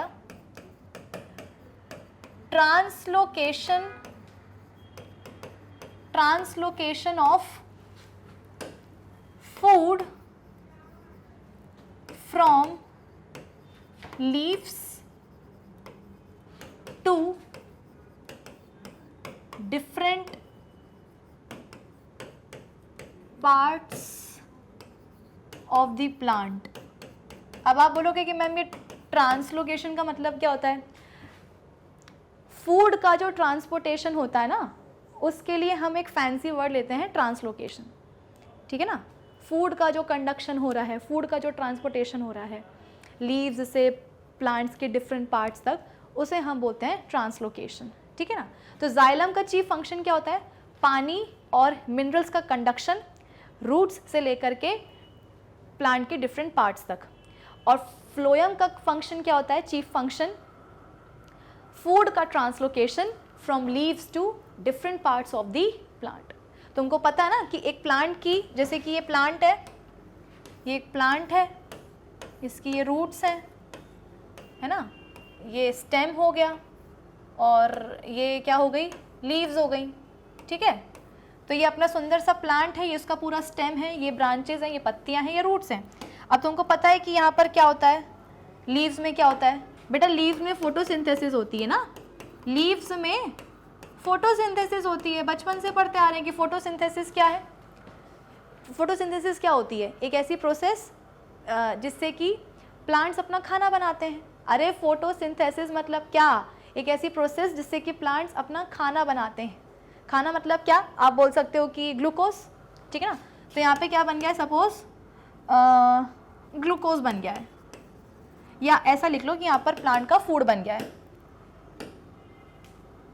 प्लांट का फूड बन गया है कहाँ? लीव्स में। क्योंकि बेटा लीव्स आप बोल सकते हो कि क्या है, एक तरीके से किचन का काम करती हैं प्लांट के लिए। किचन में खाना बनता है ना हमारे घर में, तो वैसे ही पत्तियों में भी क्या होता है? पत्तियों में भी फोटोसिंथेसिस होती है ना, फोटोसिंथेसिस होती है। और आप बोल सकते हो कि इसी फोटोसिंथेसिस से प्लांट का खाना बनता है। तो पत्तियां एक तरीके से किचन हो गई प्लांट की बॉडी के लिए, कि वहाँ पर क्या हो रहा है? खाना बन रहा है। तो पत्तियों के पास प्लांट फूड है। अब यहाँ पर जो स्टेम है, स्टेम की सपोज ये एक ब्रांच है, ठीक है, और ये रूट्स हैं। अब ये रो रहे हैं, क्यों रो रहे हैं? कि हमको खाना चाहिए, हमको भूख लगी है। ये ब्रांच है और ये रूट्स हैं। अब ये रो रहे हैं कि हमको भूख लगी है, खाना चाहिए, खाना चाहिए। तो लीव्स बोलती है कि सुनो हमारे पास खाना है, तुम आके ले जाओ। तो रूट्स बोलेंगी, ये ब्रांच बोलेगी कि यार हम कैसे आए तुम्हारे पास? लीफ तुम एक काम करो, तुम्हारे पास खाना है ना, तुम आ जाओ हमारे पास। तो लीफ बोलेगी कि यार मैं कैसे आ सकती हूँ, मैं नहीं आ सकती, तुम्हें ही आना पड़ेगा। तो अब ना लीफ आ सकती है नीचे इनको खाना देने के लिए, ना जड़ें और ये ब्रांच जा सकती है लीफ के पास खाना मांगने के लिए। होता क्या है? फिर आता है रेस्क्यू में फ्लोएम टिश्यू। फिर आता है फ्लोएम टिश्यू। फ्लोएम टिश्यू बोलेगा कि जब तक मैं हूँ तब तक किसी को घबराने की ज़रूरत नहीं है। ये आया फ्लोएम टिश्यू रेस्क्यू में। वो बोलते हैं कि जब तक मैं हूँ तब तक घबराने की कोई ज़रूरत नहीं है। फ्लोएम टिश्यू बोलेगा कि लीफ तुम एक काम करो, मुझे खाना दो, मैं नीचे जो है रूट्स और ये जो ब्रांच है इनको खाना पहुंचा के आता हूँ। अब देखो यहाँ पर एक इंटरेस्टिंग चीज़ है कि जब हम पानी के कंडक्शन की बात करते हैं, जब हम वाटर एंड मिनरल्स के कंडक्शन की बात करते हैं ना बच्चों, तो वो यूनिडायरेक्शनल होता है, मतलब कि एक ही डायरेक्शन में होता है।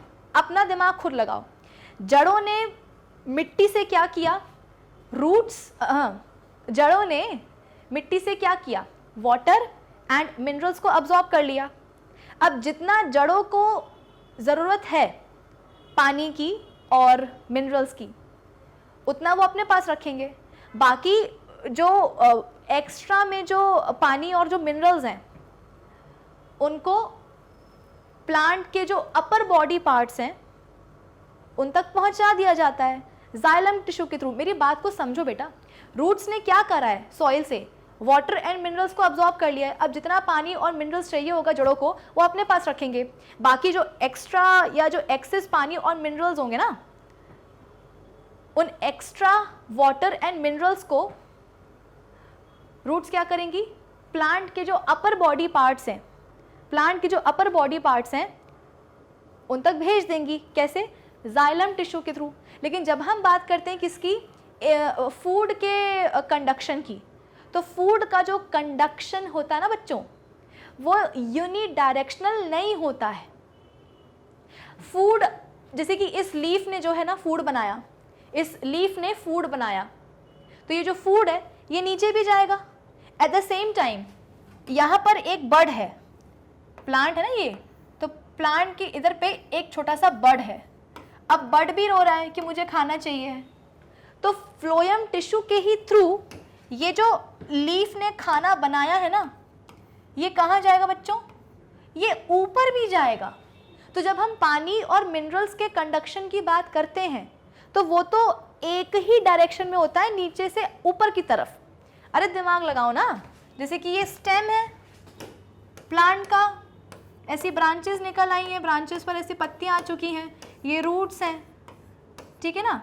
और इन रूट्स ने क्या करा है, इन रूट्स ने जो है पानी और मिनरल्स को ऐसे आप बोल सकते हो कि अब्जॉर्ब कर लिया है। तो जितना इनको चाहिए होगा उतना ही अपने पास रखेंगे। रूट्स को जितने पानी और मिनरल्स की रिक्वायरमेंट होगी उतना वो अपने पास रखेंगे। बाकी का जो एक्स्ट्रा पानी और जो मिनरल्स हैं उनको ऊपर जो है प्लांट की जो अपर बॉडी पार्ट्स हैं उन तक सप्लाई करवाया जाता है जाइलम टिश्यू के थ्रू। तो प्लांट बॉडी में, सुनो ध्यान से मेरी बात, प्लांट बॉडी में पानी और मिनरल्स का कंडक्शन कैसा होगा, यूनिडायरेक्शनल होगा, नीचे से ऊपर की तरफ होगा, सिर्फ नीचे से ऊपर की तरफ, नीचे से ऊपर। पानी और मिनरल्स जो हैं वो नीचे से ऊपर की तरफ जाएंगे, हमेशा नीचे से ऊपर की तरफ, रूट से प्लांट के अपर बॉडी पार्ट्स तक। ऐसा नहीं होता कि पानी जो है वो घूम के नीचे भी, नहीं यार, पानी घूम के नीचे क्यों आएगा, रूट्स और जो प्लांट्स की जड़ें हैं, प्लांट की जो जड़ें हैं, रूट्स हैं, उनका काम होता है सॉइल से पानी और मिनरल्स को अब्जॉर्ब करना, और उनने वो किया। जितनी उनको ज़रूरत होती है मिनरल्स और पानी की उतनी जड़ें रखती हैं अपने पास। बाकी का जो एक्स्ट्रा पानी और मिनरल्स हैं उनको प्लांट के अपर बॉडी पार्ट्स तक सप्लाई करवाया जाता है जाइलम टिश्यू के थ्रू। तो हमेशा ध्यान रखना कि एक प्लांट बॉडी में वाटर एंड मिनरल्स का जो कंडक्शन होता है वो यूनिडायरेक्शनल होता है, केवल एक ही डायरेक्शन में होगा, और वो डायरेक्शन में क्या होता है, नीचे से ऊपर की तरफ। पानी नीचे से ऊपर ही जाएगा, रूट्स से पानी और मिनरल्स स्टेम में जाएंगे, ब्रांचेस में जाएंगे, लीव्स में जाएंगे, बड में जाएंगे, ऊपर ऊपर ऊपर उठता ही जाएगा। लेकिन जब हम बात करते हैं फूड के ट्रांसलोकेशन की एक प्लांट बॉडी के अंदर, तो बेटा वो यूनिडायरेक्शनल नहीं होता है। फूड जो है वो नीचे भी जाएगा, क्योंकि भैया खाने की रिक्वायरमेंट तो हर किसी को है ना, ऊपर जो डेवलपिंग बड है उसको भी है, जो नीचे रूट्स हैं उनको भी खाना चाहिए है। तो एक पत्ती ने अगर खाना बनाया है तो वो खाना जो है ऊपर भी जाएगा प्लांट बॉडी में, नीचे भी जाएगा। ये समझ में आ गया कैसे जाएगा, फ्लोएम टिश्यू के थ्रू जाएगा। अब उसी को हम देखते हैं फ्लोएम टिश्यू के बारे में हमें और क्या सीखना है। देखो यहाँ पे, तो इसका चीफ फंक्शन क्या होता है, translocation of food from leaves to different parts of the plant body. Okay, अब तुम्हें जान के खुशी होगी कि यार ये जो फ्लोएम टिश्यू है ना, फ्लोएम टिश्यू के भी 4 एलिमेंट्स होते हैं। अगेन वही कॉम्प्लेक्स परमानेंट टिश्यू है। तो ये जो टिश्यू है ये एक से ज़्यादा टाइप के सेल्स से बना होता है। तो इसके 4 एलिमेंट्स होते हैं ये। एक होता है सीव ट्यूब्स या सीव ट्यूब एलिमेंट्स, लिख लो सीव ट्यूब एलिमेंट्स। एक होते हैं कंपेनियन सेल्स, कंपेनियन सेल्स, और जैसा नाम है वही इनका काम भी होता है। एक है फ्लोएम पेरेन्काइमा, फ्लोएम पेरेन्काइमा और एक है phloem fibres. Phloem fibres.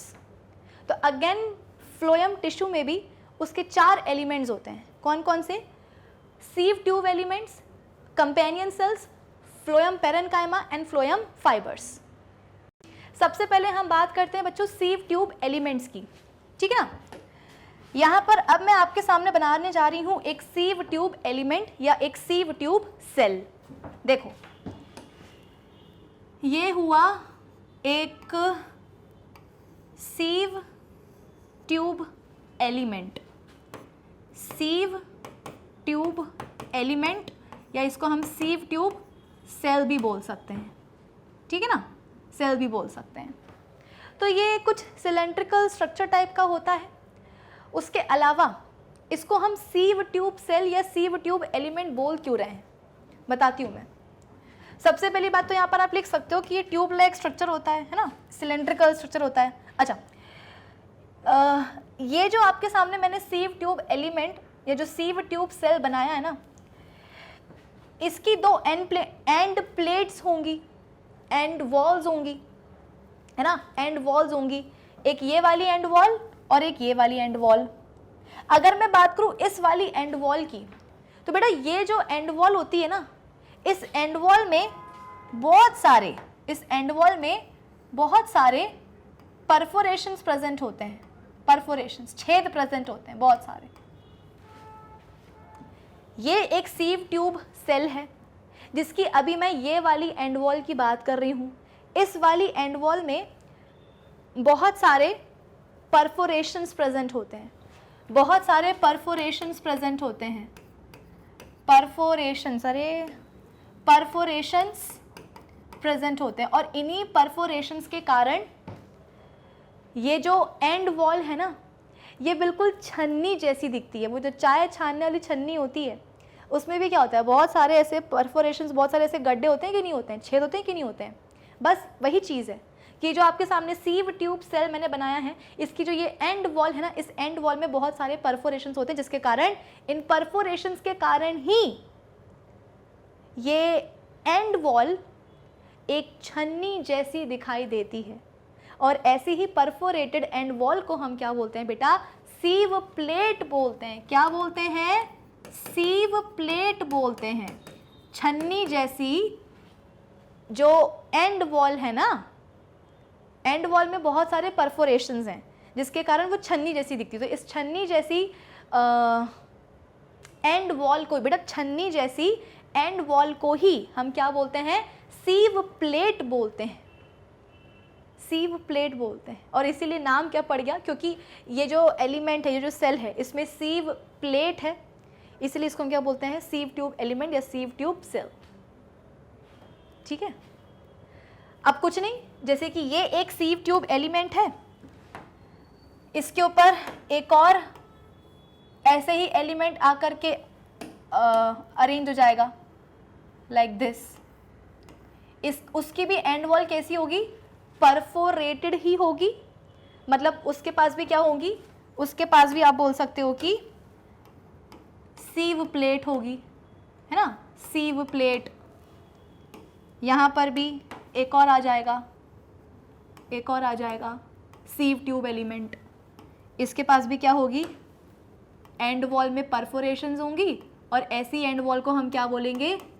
सीव plate बोलेंगे। छन्नी जैसी एंड वॉल, क्योंकि परफोरेशन से बहुत सारे।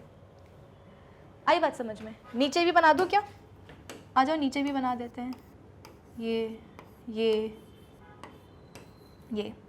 अच्छा, अब आप बोलोगे कि मैम जैसे आपने ट्रैकीड्स और वेसल्स में बताया था, ट्रैकीड्स, अच्छा कभी आपने दिमाग लगाया है कि मैम ये जो हम ट्रैकीड्स और वेसल्स के बारे में पढ़ रहे हैं, ये जो हम ट्रैकीड्स और वेसल्स के बारे में पढ़ रहे हैं कि डेड एलिमेंट्स होते हैं, ये डेड सेल्स होते हैं, है ना, ट्रैकीड्स भी डेड सेल्स होते हैं, वेसल्स भी क्या होते हैं? डेड सेल्स होते हैं। क्यों?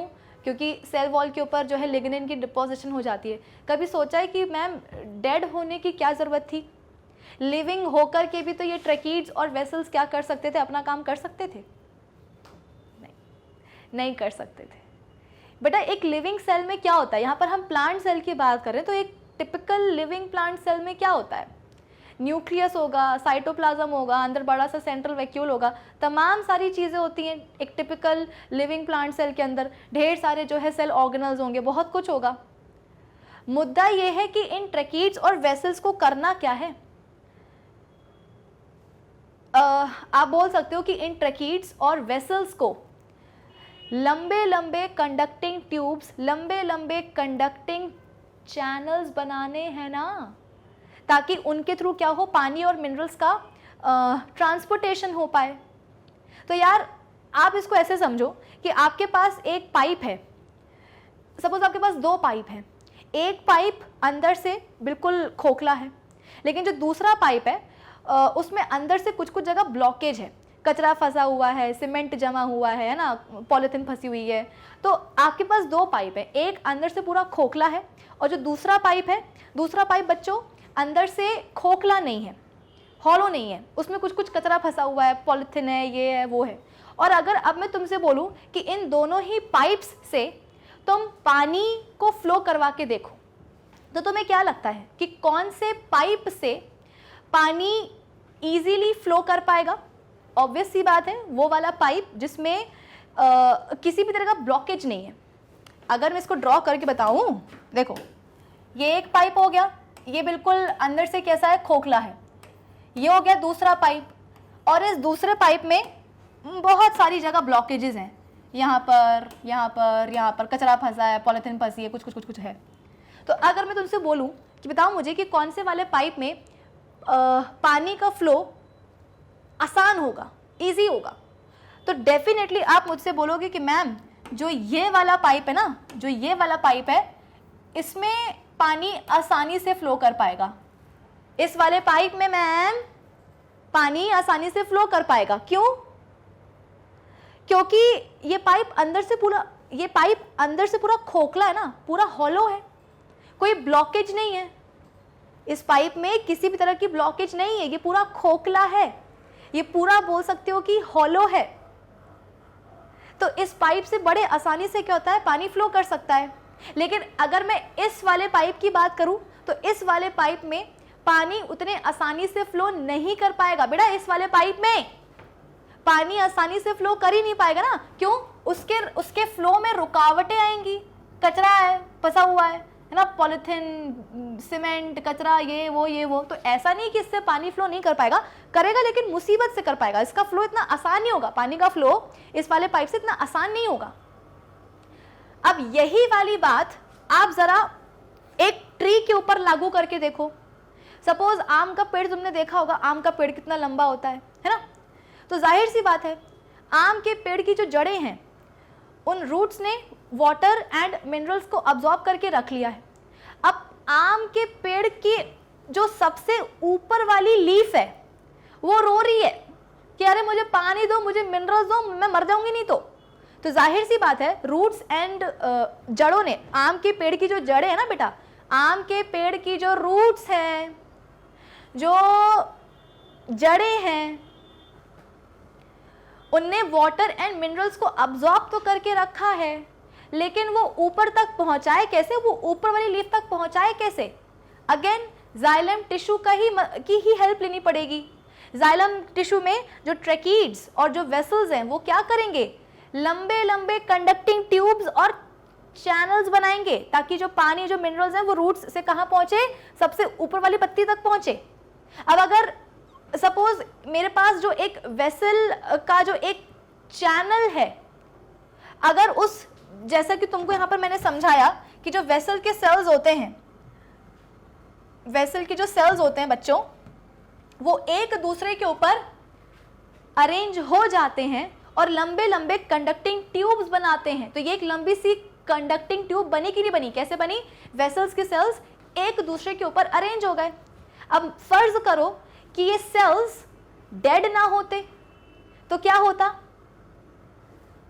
इनके इस सेल के अंदर तुमको साइटोप्लाज्म दिखता, न्यूक्लियस दिखता और बड़ा सा सेंट्रल वैक्यूल भी दिखता। मतलब सोचो, दिमाग लगाओ कि कहने को तो हम ट्यूब बना रहे हैं, कंडक्टिंग ट्यूब बना रहे हैं लंबी सी, लेकिन कंडक्टिंग ट्यूब को बनाने के लिए जिन सेल्स को हम ले रहे हैं वो सेल्स अंदर से खोखले ही नहीं है, वो सेल्स अंदर से उनका जो ल्यूमेन है वो खोखला है ही नहीं, वो हॉलो है ही नहीं।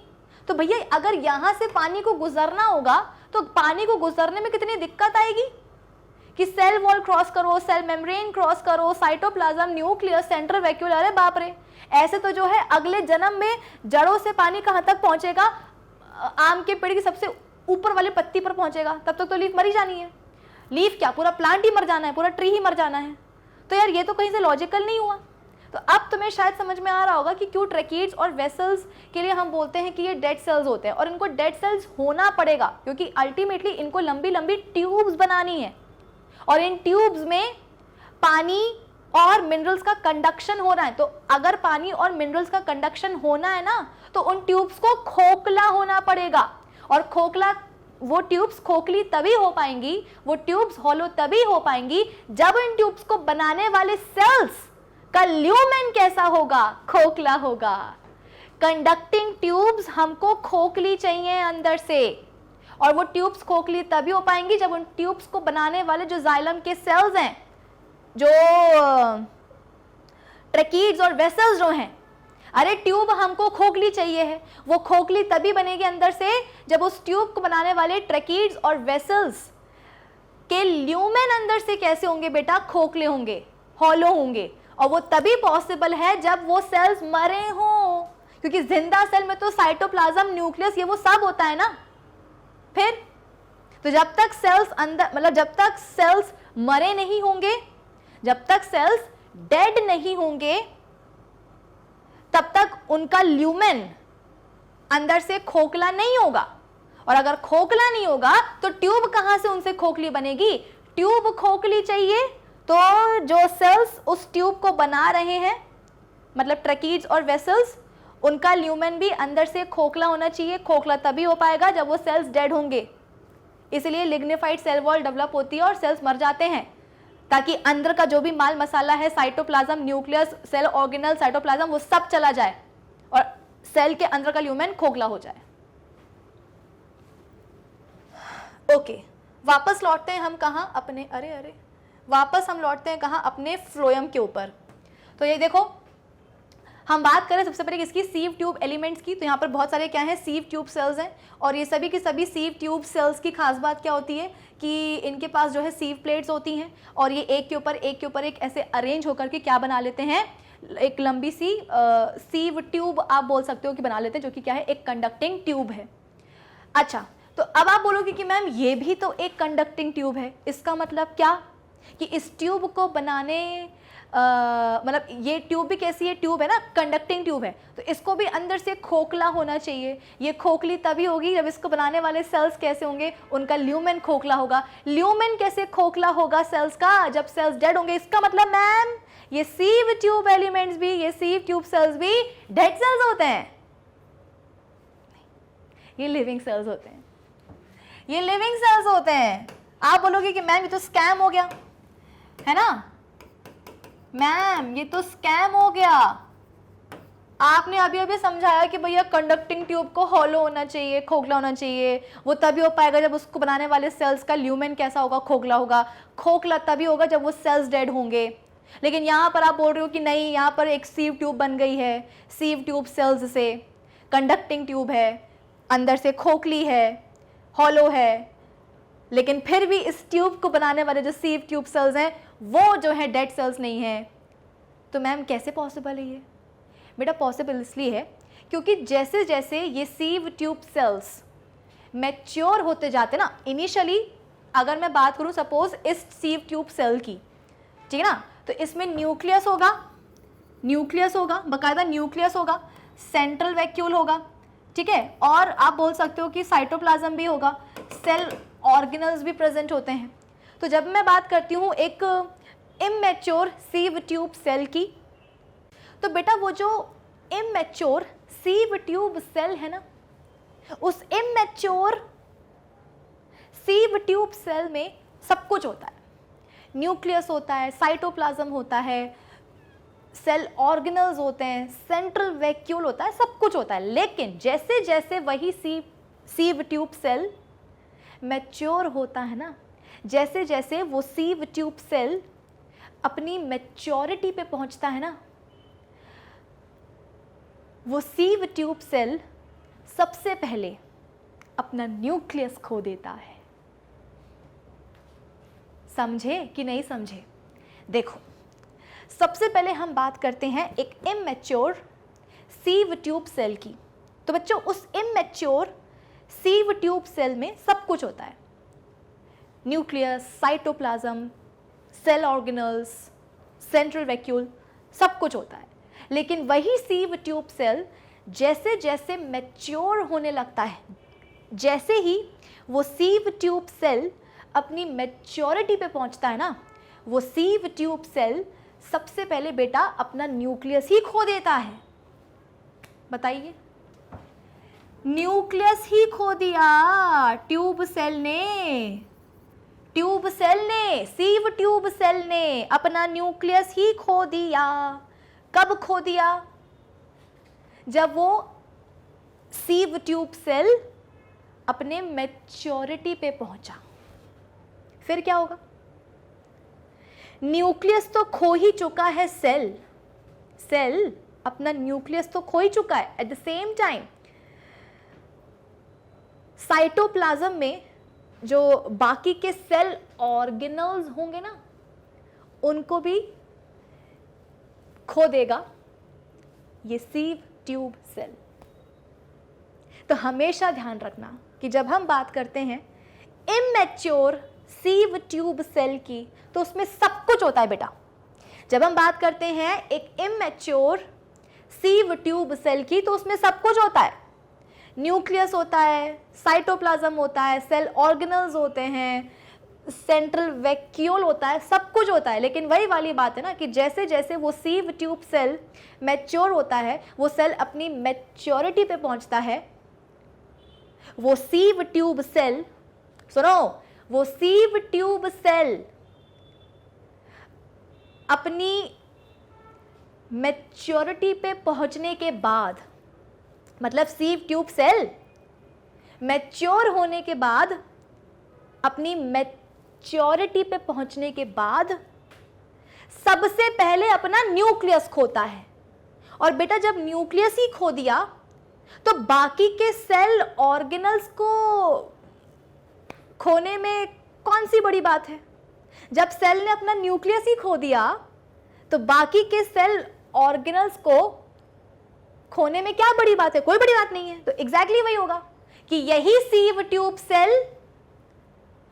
ट्यूब सेल अपनी मैच्योरिटी पे पहुंचने के बाद न्यूक्लियस तो खो ही देगा, बाकी के जो सेल ऑर्गेनल्स है ना, सेल ऑर्गेनल्स, उनको भी खो देगा। बताइए, एकदम ही जो ना लुट पिट गया है ये सीव ट्यूब सेल।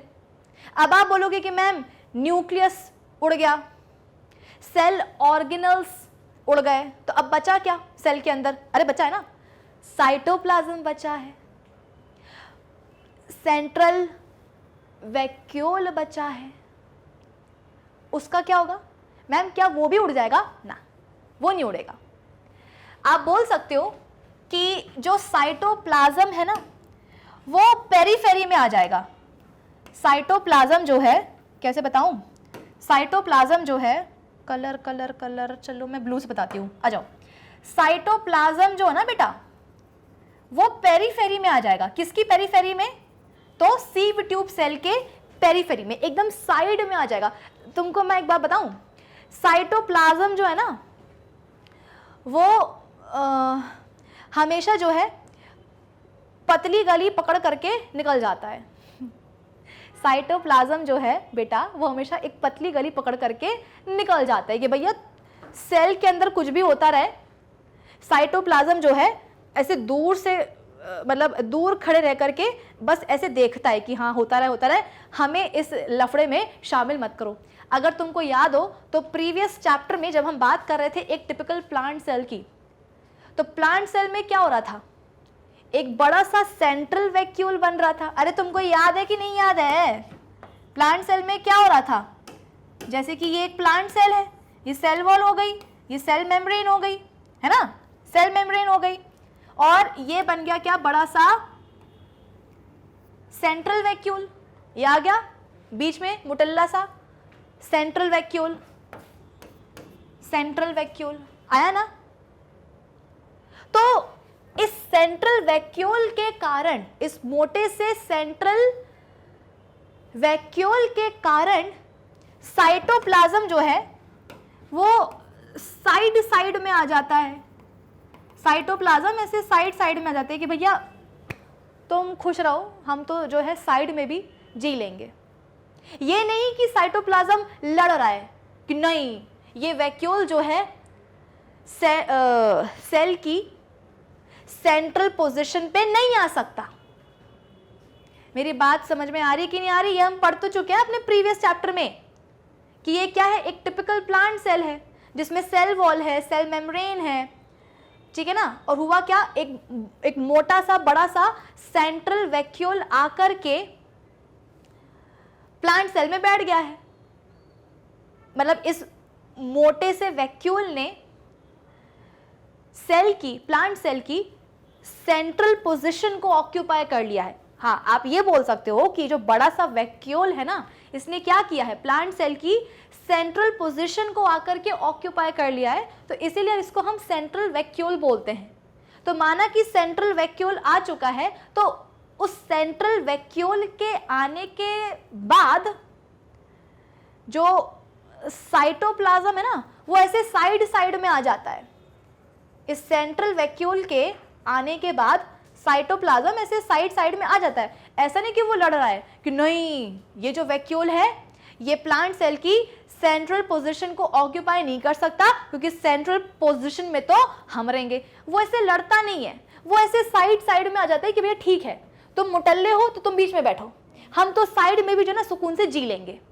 तो साइटोप्लाज्म जो ना हमेशा पतली गली का रास्ता पकड़ के निकल जाता है, बस दूर से खड़ा रह करके देखता है कि हमें इस लफड़े में मत जो है ना इन्वॉल्व करो। तो यहाँ पर भी यही हो रहा है। सीव ट्यूब सेल, बेटा सीव ट्यूब सेल भी तो क्या है, एक प्लांट सेल ही तो है। तो एट मैच्योरिटी हुआ क्या, इस सीव ट्यूब सेल ने अपना न्यूक्लियस खो दिया और बाकी के जो सेल ऑर्गेनल्स हैं उनको भी खो दिया। अब आप बोलोगे कि फिर मैं बचा क्या, सीव ट्यूब सेल में फिर बचा क्या, तो सेंट्रल वैक्यूल बचा है, साइटोप्लाज्म बचा है। तो आप बोलोगे कि मैम साइटोप्लाज्म का क्या होगा, ये दिख रहा है साइटोप्लाज्म, ये साइटोप्लाज्म ऐसे साइड में आकर के चिपक जाएगा। अरे ये पूरा क्या है, सीव ट्यूब सेल है ना, तो इस सीव ट्यूब सेल के साइड साइड में, पेरीफेरी में, साइड साइड में आप बोल सकते हो कि साइटोप्लाज्म आकर के ऐसे चिपक जाएगा कि ठीक है भैया हम तो कम जगह में भी खुशी से जी लेंगे। तो साइटोप्लाज्म बोलेगा कि यार न्यूक्लियस खो दिया, जो सेल ऑर्गेनल्स हैं उनको खो दिया। साइटोप्लाज्म सोच रहा है, क्या सोच रहा है कि यार ये जो सीव ट्यूब सेल है ना ये तो बहुत खतरनाक है। क्यों? क्योंकि मैच्योरिटी पे पहुंचने के बाद ये सीव ट्यूब सेल एकदम बोरा गया है, इसने अपना न्यूक्लियस खो दिया, इसने अपने सेल ऑर्गेनल्स खो दिए, तो कहीं ऐसा ना हो कि ये हमें भी खो दे, मतलब साइटोप्लाज्म को भी खो दे। इसीलिए साइटोप्लाज्म वही पतली गली पकड़ता है और सेल के एकदम साइड साइड में आकर के चिपक जाता है कि भैया हम जो है ना, हम तो बीच में है ही नहीं, हमें डिस्टर्ब मत करो, हम एकदम साइड में हैं तो हम तुम्हारा कुछ नहीं बिगाड़ेंगे, कृपा करके हमें मत खो देना। तो सीव ट्यूब सेल का बेटा जो साइटोप्लाज्म है ना, वो सेल के ऐसे साइड में आकर के ऐसे ऐसे करके चिपक जाता है साइड साइड में। फिर बचा क्या, सेंट्रल वैक्यूल। तो भैया सेंट्रल वैक्यूल तो है ही, सेंट्रल वैक्यूल है, उसका अपन क्या ही बिगाड़ सकते हैं, वो तो इतना मोटा है कि वो तो बीच में रहेगा ही रहेगा, ठीक है ना। तो सेंट्रल वैक्यूल का बच्चों हम कुछ नहीं बिगाड़ सकते हैं, वो तो जहां है वो वहीं का वहीं रहेगा। कुछ इस तरीके से ये सेंट्रल वैक्यूल। तो अब तुम्हें एक सीव ट्यूब सेल दिख रहा होगा, कौन सा वाला, मैच्योर वाला, इमेच्योर नहीं। इमेच्योर तो ये पहले था, अब तुमको एक मैच्योर सीव ट्यूब सेल दिख रहा होगा जिसका न्यूक्लियस सेल ऑर्गेनल्स खोज चुका है, ये है ना, खो चुके हैं। इसके अलावा साइटोप्लाज्म जो है वो बिल्कुल ही सेल के पेरीफेरी में जाकर के चिपक गया है। सेंट्रल वैक्यूल तो जो है सो है, वो तो वैसा का वैसा रहेगा। तो एक बढ़िया सा तुमको मैच्योर सीव ट्यूब सेल यहाँ पे दिख रहा होगा। अब तुम्हारा नेक्स्ट सवाल ये होगा कि मैम यार ये कैसा सेल है जिसके पास न्यूक्लियस नहीं है, जिसके पास सेल ऑर्गेनल्स नहीं है, कहने को बस क्या है, साइटोप्लाज्म है और सेंट्रल वैक्यूल है, तो मैम ये जिंदा कैसे है? अगर किसी सेल के बिना, मतलब अगर कोई ऐसा सेल है, अगर कोई ऐसा सेल है जो न्यूक्लियस के बिना रह सकता है, सेल ऑर्गेनल्स के बिना रह सकता है, तो मैम फिर हमने प्रीवियस चैप्टर में इतने सारे सेल ऑर्गेनल्स और न्यूक्लियस को पढ़ा ही क्यों? मैम अगर कोई प्लांट सेल न्यूक्लियस और सेल ऑर्गेनल्स के बिना सरवाइव कर सकता है तो फिर हमने इनको पढ़ा क्यों? क्यों अपना जो है ना दिमाग पचाया? माइटोकॉन्ड्रिया में, ईआर में, गोल्जी बॉडी में क्यों जो है ना हमने न्यूक्लियस को पढ़ा, न्यूक्लियस में क्रोमोसोम को पढ़ा, डीएनए को? मैम क्यों पढ़ा? अगर इसका काम चल रहा है तो इसके पास कहाँ है इसका न्यूक्लियस, कहाँ है इसके वो सेल ऑर्गेनल्स, लेकिन फिर भी तो ये लिविंग है। कौन सा ये मर गया? तो अगर ये जिंदा रह सकता है न्यूक्लियस और ऑर्गेनल्स के बगैर तो मैम अब हम नहीं पढ़ेंगे।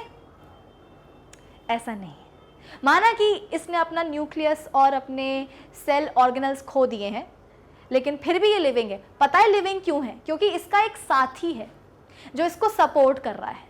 इसका बच्चों एक साथी है जो इसको हर हाल में सपोर्ट कर रहा है, और उस साथी का नाम है क्या? Companion cell. क्या नाम है साथी का? Companion cell. तभी तो मैंने आपसे कहा था कि जैसा नाम है वही काम है, बिल्कुल इसका साथी है। मतलब आप ये समझ लो कि जो सीव ट्यूब सेल है ना, जिसने मैच्योरिटी पे अपना न्यूक्लियस, अपने सेल ऑर्गेनल्स गवा दिए हैं, तो ये बहुत स्मार्ट खेल रहा है। क्यों? क्योंकि इसको पता है कि भले ही मैं अपना न्यूक्लियस, अपने सेल ऑर्गेनल्स गवा दूं, लेकिन फिर भी मुझे कुछ होगा नहीं। क्यों नहीं होगा? क्योंकि मेरे बगल में मेरा साथी है, एंड दैट साथी is termed as companion cell. ये कंपेनियन सेल जो है पूरा साथ देता है इस मैच्योर सीव ट्यूब सेल का। इसके पास, इसका मतलब कि ये जो कंपेनियन सेल है ना, इस कंपेनियन सेल के पास बकायदा क्या होता है? न्यूक्लियस होता है, साइटोप्लाज्म होता है, और आप बोल सकते हो कि सेल ऑर्गेनल्स वगैरह भी प्रेजेंट होते हैं। ठीक है, तो माना कि इस सीव ट्यूब सेल ने अपना सब कुछ खो दिया है, लेकिन फिर भी ये लिविंग क्यों है? क्योंकि कंपेनियन सेल इसका पूरा साथ देता है।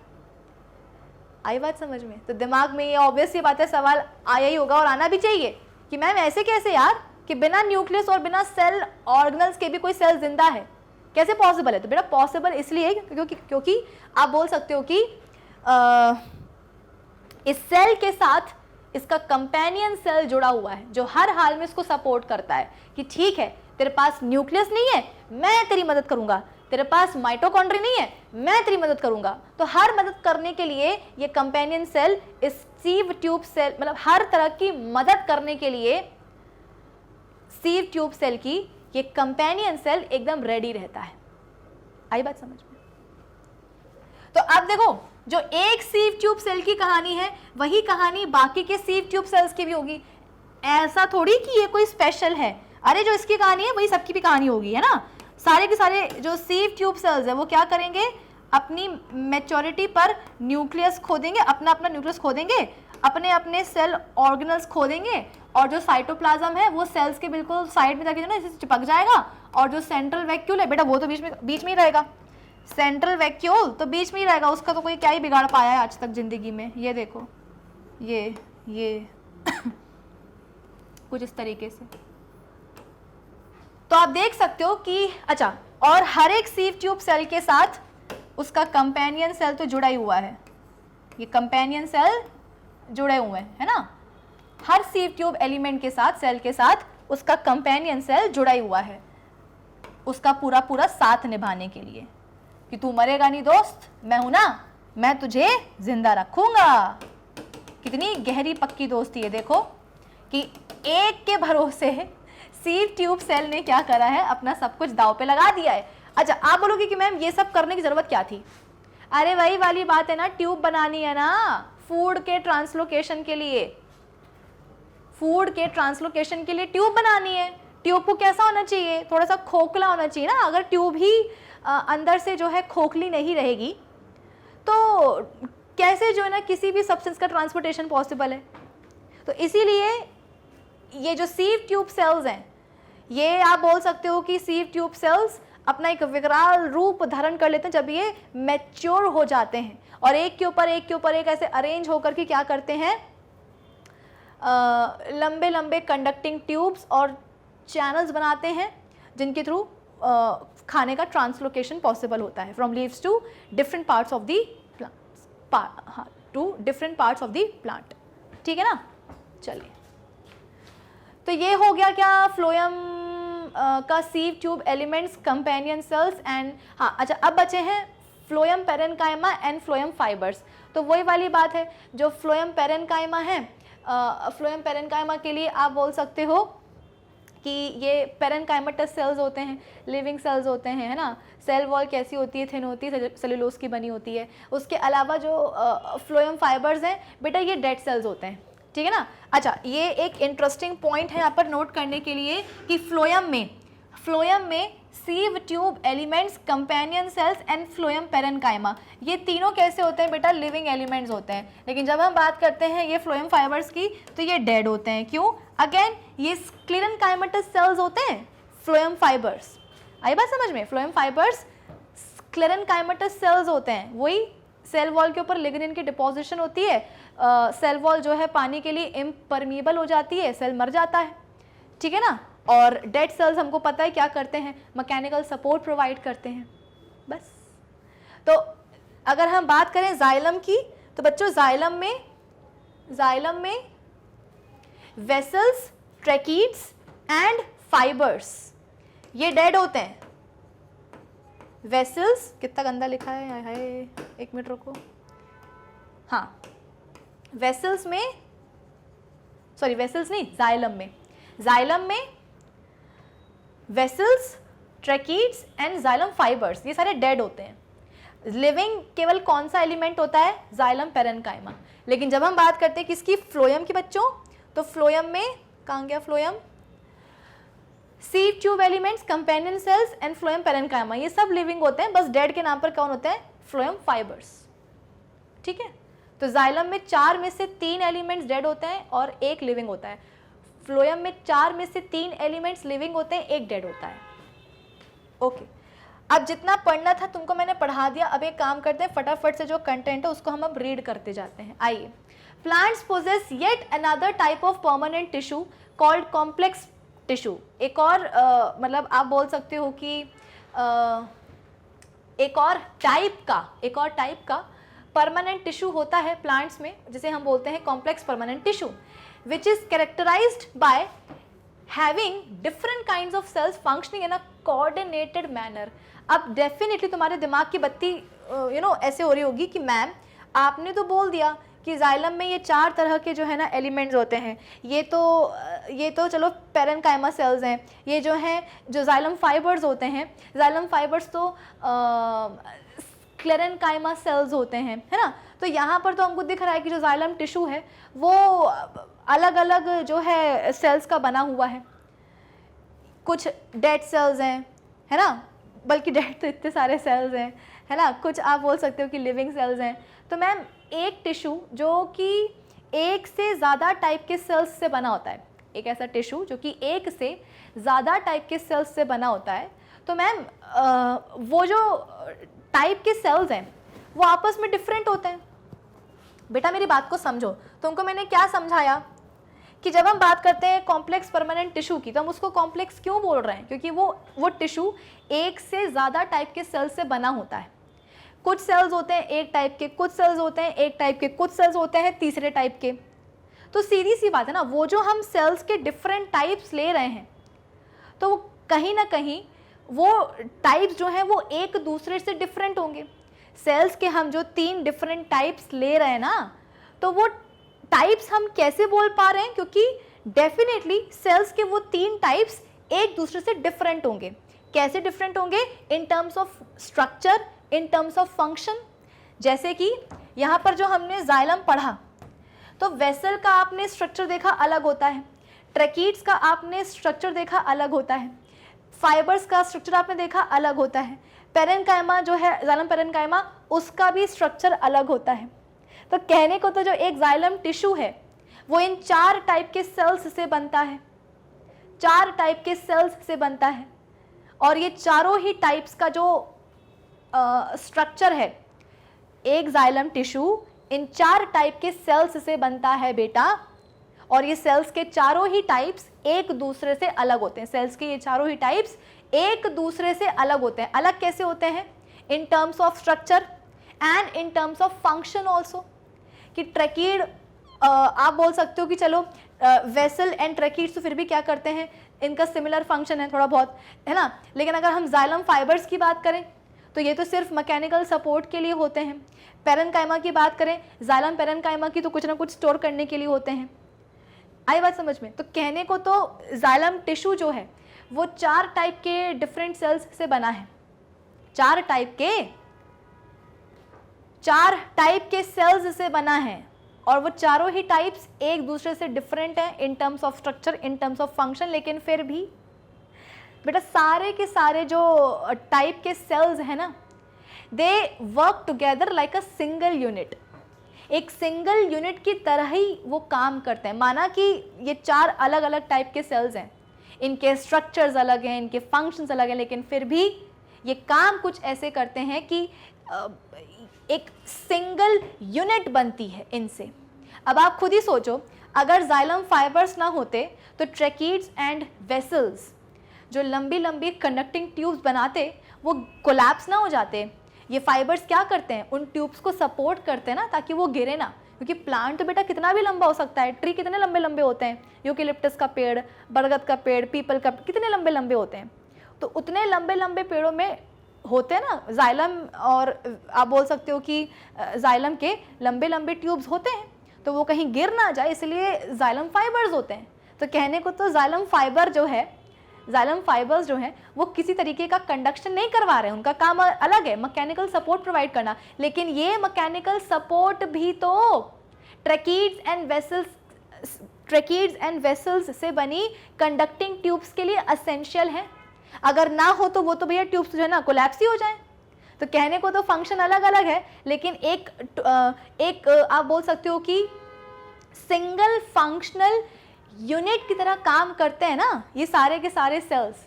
कि काम अलग अलग है, लेकिन आप बोल सकते हो कि एक साथ काम करते हैं एक सिंगल फंक्शनल यूनिट के जैसे। ठीक है, आ जाओ। ओके, सो यहाँ पे लिखा है कि complex tissue which is characterised by having different kinds of cells functioning in a coordinated manner. माना कि फंक्शंस अलग अलग हैं लेकिन कोऑर्डिनेटेड मैनर में काम करते हैं। अ कॉम्प्लेक्स परमानेंट टिश्यू में be defined as a group of more than one type of cells having a common origin. माना कि डिफरेंट टाइप के सेल्स आ रहे हैं एक कॉम्प्लेक्स परमानेंट टिश्यू में, लेकिन उन सभी सेल्स का जो ओरिजिन है वो कॉमन होता है, and working together as a unit to perform a common function. की एक कॉमन फंक्शन वो परफॉर्म करेंगे ही करेंगे। फंक्शंस उनके अलग अलग है लेकिन फिर भी काम ऐसे करेंगे कि एक कॉमन फंक्शन को अचीव किया जा सके। ओके, ये सब हो गया, ये भी हो गया, ये भी हो गया। अरे आगे क्यों नहीं बढ़ रहे हैं? यही है ना? हाँ, the complex tissues are mainly concern with the transportation of water, minerals and nutrients and organic solutes. ठीक है ना? तो कॉम्प्लेक्स टिश्यूज जो होते हैं वो करते क्या है? Transportation of water, mineral, nutrients and organic solutes, मतलब कि वही food materials. The important complex tissues in vascular plants are xylem and phloem. Both xylem and phloem are together called vascular tissues. xylem and phloem को together क्या बोलते हैं? xylem and phloem को together बोलते हैं vascular tissues which constitute a vascular bundle. मतलब ये मिल करके vascular bundles बनाते हैं। अगर आप किसी पेड़ के का जो तना है, जो उसका ट्रंक है, उसको अगर आप ऐसे काट के देखोगे ना, मतलब जैसे कि आपके पास ये पेड़ है, उसका ये क्या है? ट्रंक है। आप उसको यदि ऐसे काट के देखोगे तो आपको जो है स्टेम में कुछ इस तरीके के वेस्कुलर बंडल्स जो हैं नज़र आते हैं। ठीक है ना, जैसे कि ये पूरे जाइलम है, ये फ्लोएम है, ये जाइलम है, अरे ये जाइलम है, अरे ये जाइलम है, ठीक है ना, ऐसे फ्लोएम लगा होता है और बीच में यहाँ पे आपको जो गैप नज़र आता है इसे हम बोलते हैं क्या, पिथ। क्या बोलते हैं, पिथ। स्टेम में भी ऐसे काट के देखोगे तो दिखेगा, रूट को भी ऐसे काट के देखोगे तो भी आपको ऐसा दिख जाएगा, ठीक है।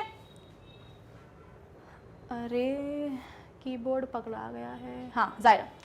तो xylem is the chief conducting tissue of vascular plants responsible for the conduction of water and inorganic solutes. The tissue is composed of 4 kinds of cells. बल्कि मैं कहती हूँ यहाँ पर आप वाटर और इसके साथ में लिख दो यहाँ पे मिनरल्स। मिनरल्स में ऑर्गेनिक और इनऑर्गेनिक दोनों आ जाते हैं, ठीक है ना। The tissue is compose of 4 kinds of cells, tracheids, vessels, xylem parenchyma, xylem fibres. तो ये जो टिश्यू है 4 टाइप के सेल्स से बनता है, tracheids, vessels, xylem parenchyma, xylem fibres. Tracheids की बात करें तो ये इलोंगेटेड होते हैं, ट्यूब लाइक होते हैं, डेड सेल्स होते हैं, ओब्लिक एंड वॉल्स होती हैं, है ना। मतलब देखो अगर सिलेंड्रिकल होते तो एंड वॉल्स ऐसी होती, अब क्योंकि इनके टेपरिंग एंड्स होते हैं इसलिए इनके जो एंड वॉल्स हैं वो कैसी होती है, थोड़ी सी ऐसी तिरछी होती है ना, देखो ऐसी तिरछी हैं, ओब्लिक एंड वॉल्स हैं। The end walls remain intact and possess bordered pits. In transverse section, they usually appear angular या polygonal. The walls are hard and lignified. पता है हमको, है ना। देखो यहाँ पर भी क्या हो रहा है बच्चों, ये एक ट्रैकीड है, ये दूसरा ट्रैकीड है, यहाँ से ये तीसरा ट्रैकीड शुरू हो गया है और आप देख सकते हो कि ये आपस में कैसे जुड़े हुए हैं। तो इनके बीच में क्या है, इनकी एंड वॉल्स में क्या है, देखो ऐसी बॉर्डर्ड पिट्स हैं। आई बात समझ में, bordered pits. And walls remain intact and possess bordered pits. इन पिट्स की वजह से क्या होता है कि इस ट्रैकीड में जो भी पानी होता है ना वो दूसरे वाले ट्रैकीड में आगे ट्रांसपोर्ट हो जाता है। ओके नेक्स्ट, ये कीबोर्ड पगला गया है, चल नहीं रहा है, बिल्कुल बात नहीं मान रहा। ओके पहले आना चाहिए vessel. The cells of vessels are placed one upon the other and their end walls are either absent या perforations होते हैं। They form long tubes or channels for conduction of water and minerals. Vessels are mainly found in angiosperms. Angiosperms बोले तो flowering plants, मतलब जिनमें फूल वगैरह आते हैं। Tracheids and vessels को together हम क्या बोलते हैं, trachary elements बोलते हैं। अब देखो यहाँ पर भी बना हुआ है, ये एक वेसल है, ये एक वेसल है, अरे अरे अरे अरे अरे देखो ये एक वेसल है यहाँ से लेकर के यहाँ तक, ये दूसरा वेसल यहाँ से शुरू हो रहा है, ठीक है ना, और ये तीसरा वेसल यहाँ से शुरू हो रहा है। तो ये एक वेसल सेल है, ये एक वेसल सेल है, देखो। और ये जो एंड वॉल्स हैं इनमें या तो परफोरेशंस हैं या कभी कभी एंड वॉल्स, मतलब आप बोल सकते हो कि एंड वॉल्स होती भी नहीं है कभी कभी। और ये बोर्ड तो चलो ठीक है। Xylem parenchyma, they are living parenchymatous cells present in the xylem. They help in the lateral conduction of organic solutes and storage of food reserves. Storage का काम करते हैं जाइलम पेरेन्काइमा के सेल्स, उसके अलावा लेटरल कंडक्शन करवाते हैं, ठीक है ना। कि जैसे कि रूट से जो है पानी ऐसे जा रहा है, अब इस लीफ में जा रहा है पानी, लेकिन मतलब ऊपर की तरफ जा रहा है, लेकिन साइड में भी पानी चाहिए है, तो साइड में लेटरल कंडक्शन कौन करवाएगा, वाटर का, मिनरल्स का, Xylem parenchyma, ठीक है। Xylem fibers, they are lignified fibers present in the xylem which provide mechanical strength to the plant body. तो फाइबर्स का तो वही काम होता है, डेड होते हैं तो मैकेनिकल सपोर्ट ही प्रोवाइड करेंगे। Xylem parenchyma के लिए आप बोल सकते हो कि फूड रिजर्व्स को स्टोर करने के साथ साथ क्या, मतलब फूड रिजर्व्स को स्टोर करने के साथ साथ ये क्या करते हैं, वाटर एंड मिनरल्स का लेटरल कंडक्शन भी करवा सकते हैं।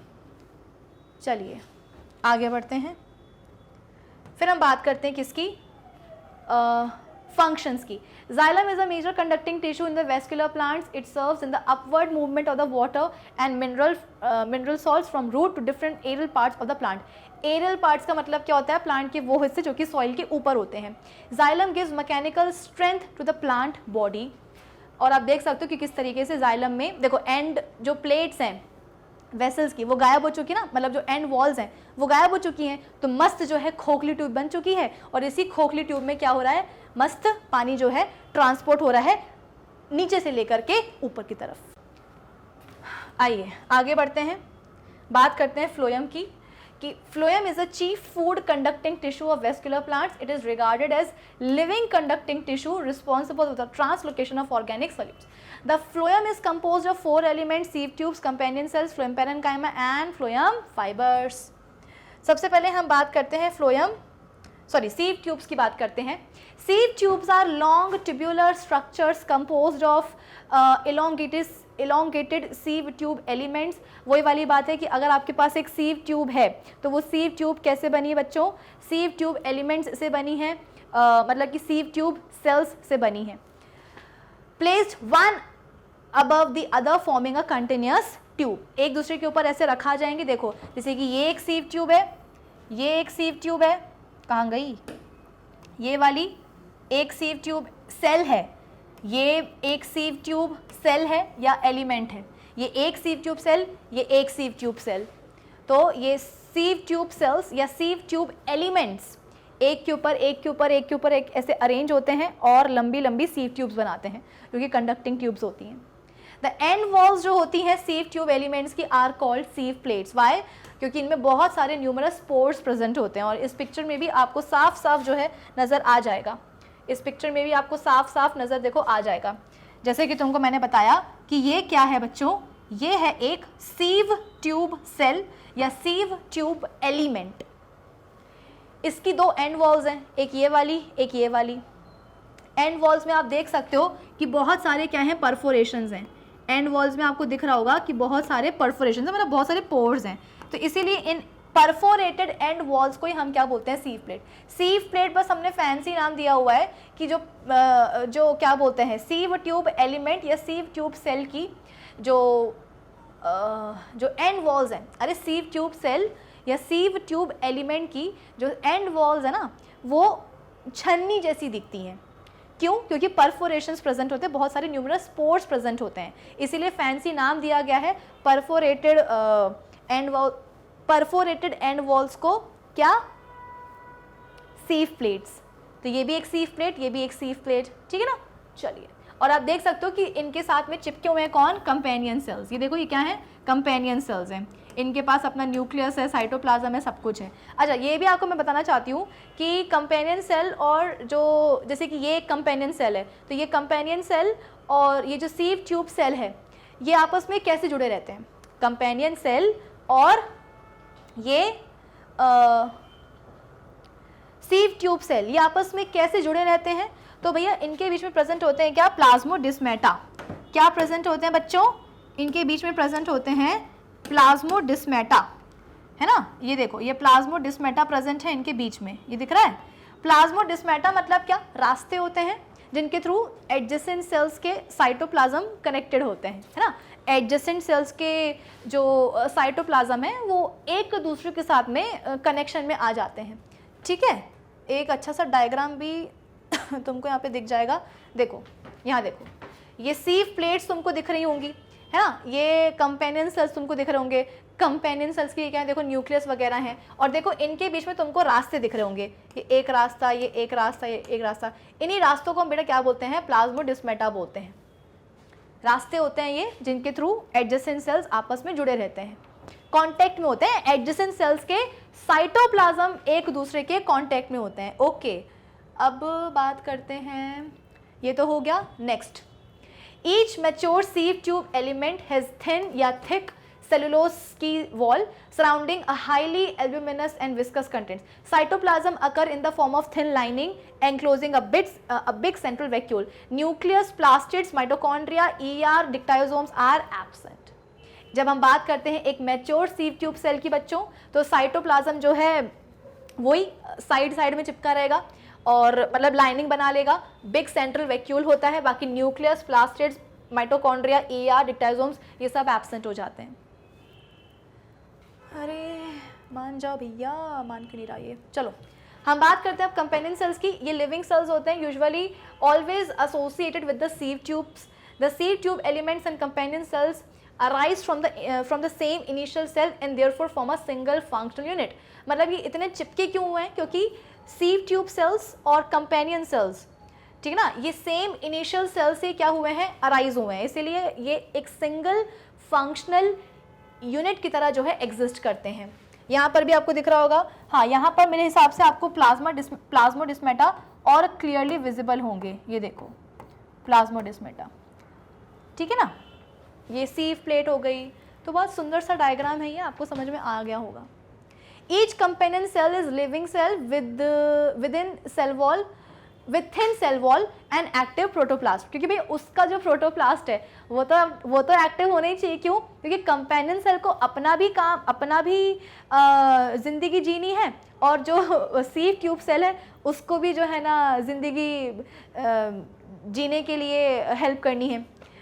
It possesses all the important cellular contents such as nucleus, mitochondria, ER, etc. The common wall between sieve tube and companion cell shows the presence of fine pits traversed by plasmodesmata. Okay, now phloem parenchyma. The living parenchymatous cells present in the phloem are called phloem parenchyma.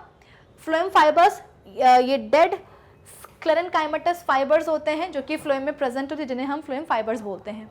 क्योंकि देखो जो क्लेरेनकाइमेटस fibres है ना, क्लेरेनकाइमेटस fibres क्योंकि वो phloem में present है इसलिए उनको हम फ्लोएम फाइबर्स बोलते हैं। फंक्शन क्या है? The main function of the phloem is translocation of organic solutes from leaves to be storage to the storage organs and later from storage organs to the growing regions. This is achieved by the special anatomical features. The sieve tubes allow free diffusion of soluble organic substances across the sieve plates due to the presence of large number of sieve pores. यहाँ पे देखो ये source है खाने का, जिसमें कि मतलब आप देख सकते हो कि सोर्स में कितना सारा सुक्रोज है।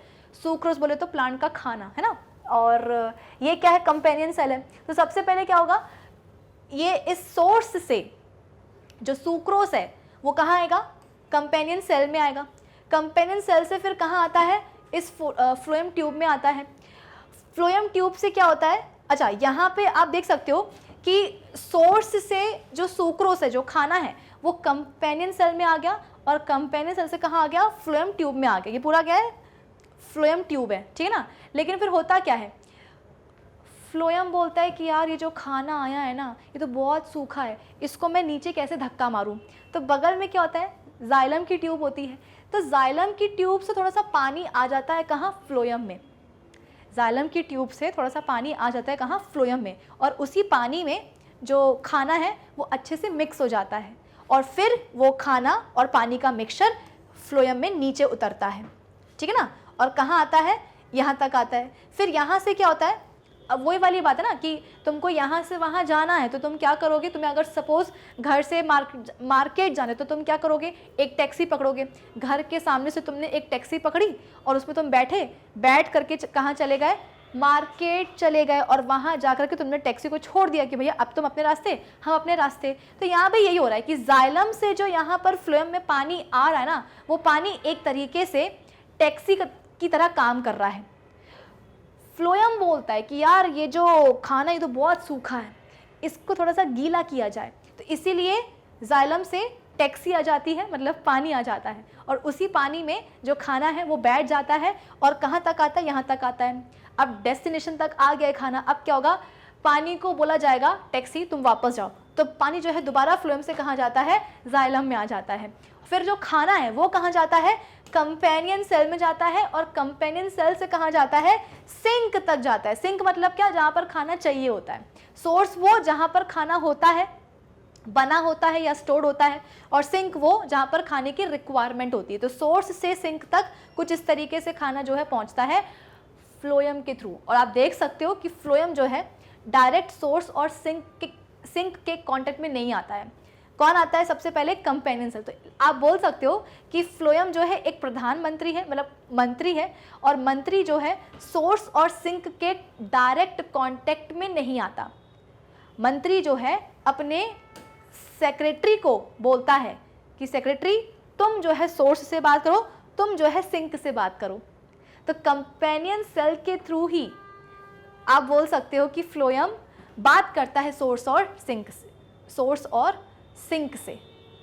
ठीक, चलो अब इनके कुछ यहाँ पर आप पॉइंट्स दे सकते हो, डिफरेंसेस देख सकते हो जाइलम एंड फ्लोएम के। Xylem it conducts water and inorganic solutes, minerals लिख लो तो यहाँ पर ज़्यादा अच्छा रहेगा, minerals in vascular plants. Phloem में क्या होता है, फूड का ट्रांसलोकेशन होता है। Conduction mostly occurs in one direction. Phloem में आप बोल सकते हो कि जो कंडक्शन है वो दोनों ही डायरेक्शन में होता है, ऊपर भी जाता है खाना, नीचे भी जाता है खाना। कंडक्टिंग चैनल्स जो हैं are tracheids and vessels. Conducting channels यहाँ पे कौन होते हैं, सिर्फ सीव ट्यूब्स होते हैं।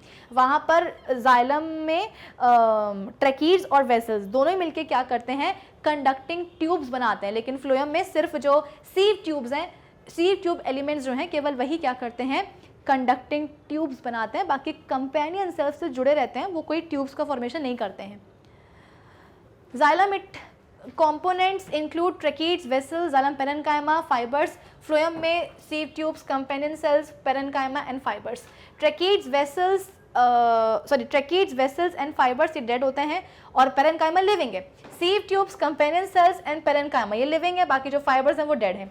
It provides mechanical strength also. Phloem भी क्या, phloem ऐसा आप बोल सकते हो कि mechanical support provide नहीं करता है. बस आज के सेशन के लिए इतना ही। तो बेसिकली आज के सेशन में हमने बात करी कॉम्प्लेक्स परमानेंट टिश्यूज़ की, और कॉम्प्लेक्स परमानेंट टिश्यूज़ को पढ़ने के बाद जो प्लांट टिश्यूज़ का जो टॉपिक है वो होता है कंप्लीट। हमने मेरिस्टेमेटिक टिश्यूज़ पढ़ लिए हैं, परमानेंट टिश्यूज़ पढ़ लिए हैं। परमानेंट टिश्यूज़ में हमने सिंपल कॉम्प्लेक्स दोनों को ही हमने कवर कर लिया है। तो बस प्लांट टिश्यूज़ का जो कॉन्सेप्ट है वो होता है कंप्लीट। अब हम मिलेंगे अपने अगले सेशन में, और अगले सेशन में हम मोस्ट प्रोबेबली एनिमल टिश्यूज़ को स्टार्ट करेंगे, ठीक है ना। तब तक आप क्या करोगे, आप विजिट कर सकते हो हमारी ऑफिशियल वेबसाइट जो कि है magnetbrains.com। कैसे विजिट करोगे, बस यही चीज़ आपको टाइप करनी है, गूगल पे टाइप करके सर्च करना है। सर्च करके जैसे ही आपके सामने हमारी ऑफिशियल वेबसाइट की लिंक आएगी उसको ओपन करना। जैसे ही ओपन करोगे ना तो आपके सामने कुछ इस तरीके से आपको चीज़ें दिखाई देंगी, ठीक है ना। अब आप बोलोगे कि मैम क्यों विजिट करें, तो भाई जब आप विजिट करोगे हमारी ऑफिशियल वेबसाइट तभी तो आपको पता चलेगा ना कि मैग्नेट ब्रेन्स आपको कौन कौन से कोर्सेज जो है अवेलेबल करा रहा है। CBSE K-12 English and Hindi medium both, NTSC olympiad, CUET, IIT JEE, NEET, UP Bihar board, spoken English, bank and insurance, RRB, SSC, UPSC, सब कुछ। तो बेटा आप जो पढ़ना चाहते हो आप यहाँ से पढ़ सकते हो। उसके अलावा अब तुम्हारे दिमाग में सवाल आएगा कि मैम आप लोग इतने सारे कोर्सेज प्रोवाइड कर रहे हो तो जाहिर सी बात है ना अच्छा खासा आप पैकेज भी हमसे वसूलोगे। तो बताइए मैम कितने लाख का जो है पैकेज खरीदें, कितने हज़ारों का पैकेज खरीदें, और मैम प्लीज़ अपना कोई कूपन कोड दे दो तो उसको हम लगा करके थोड़ा सा डिस्काउंट जो है ना वो ले लें।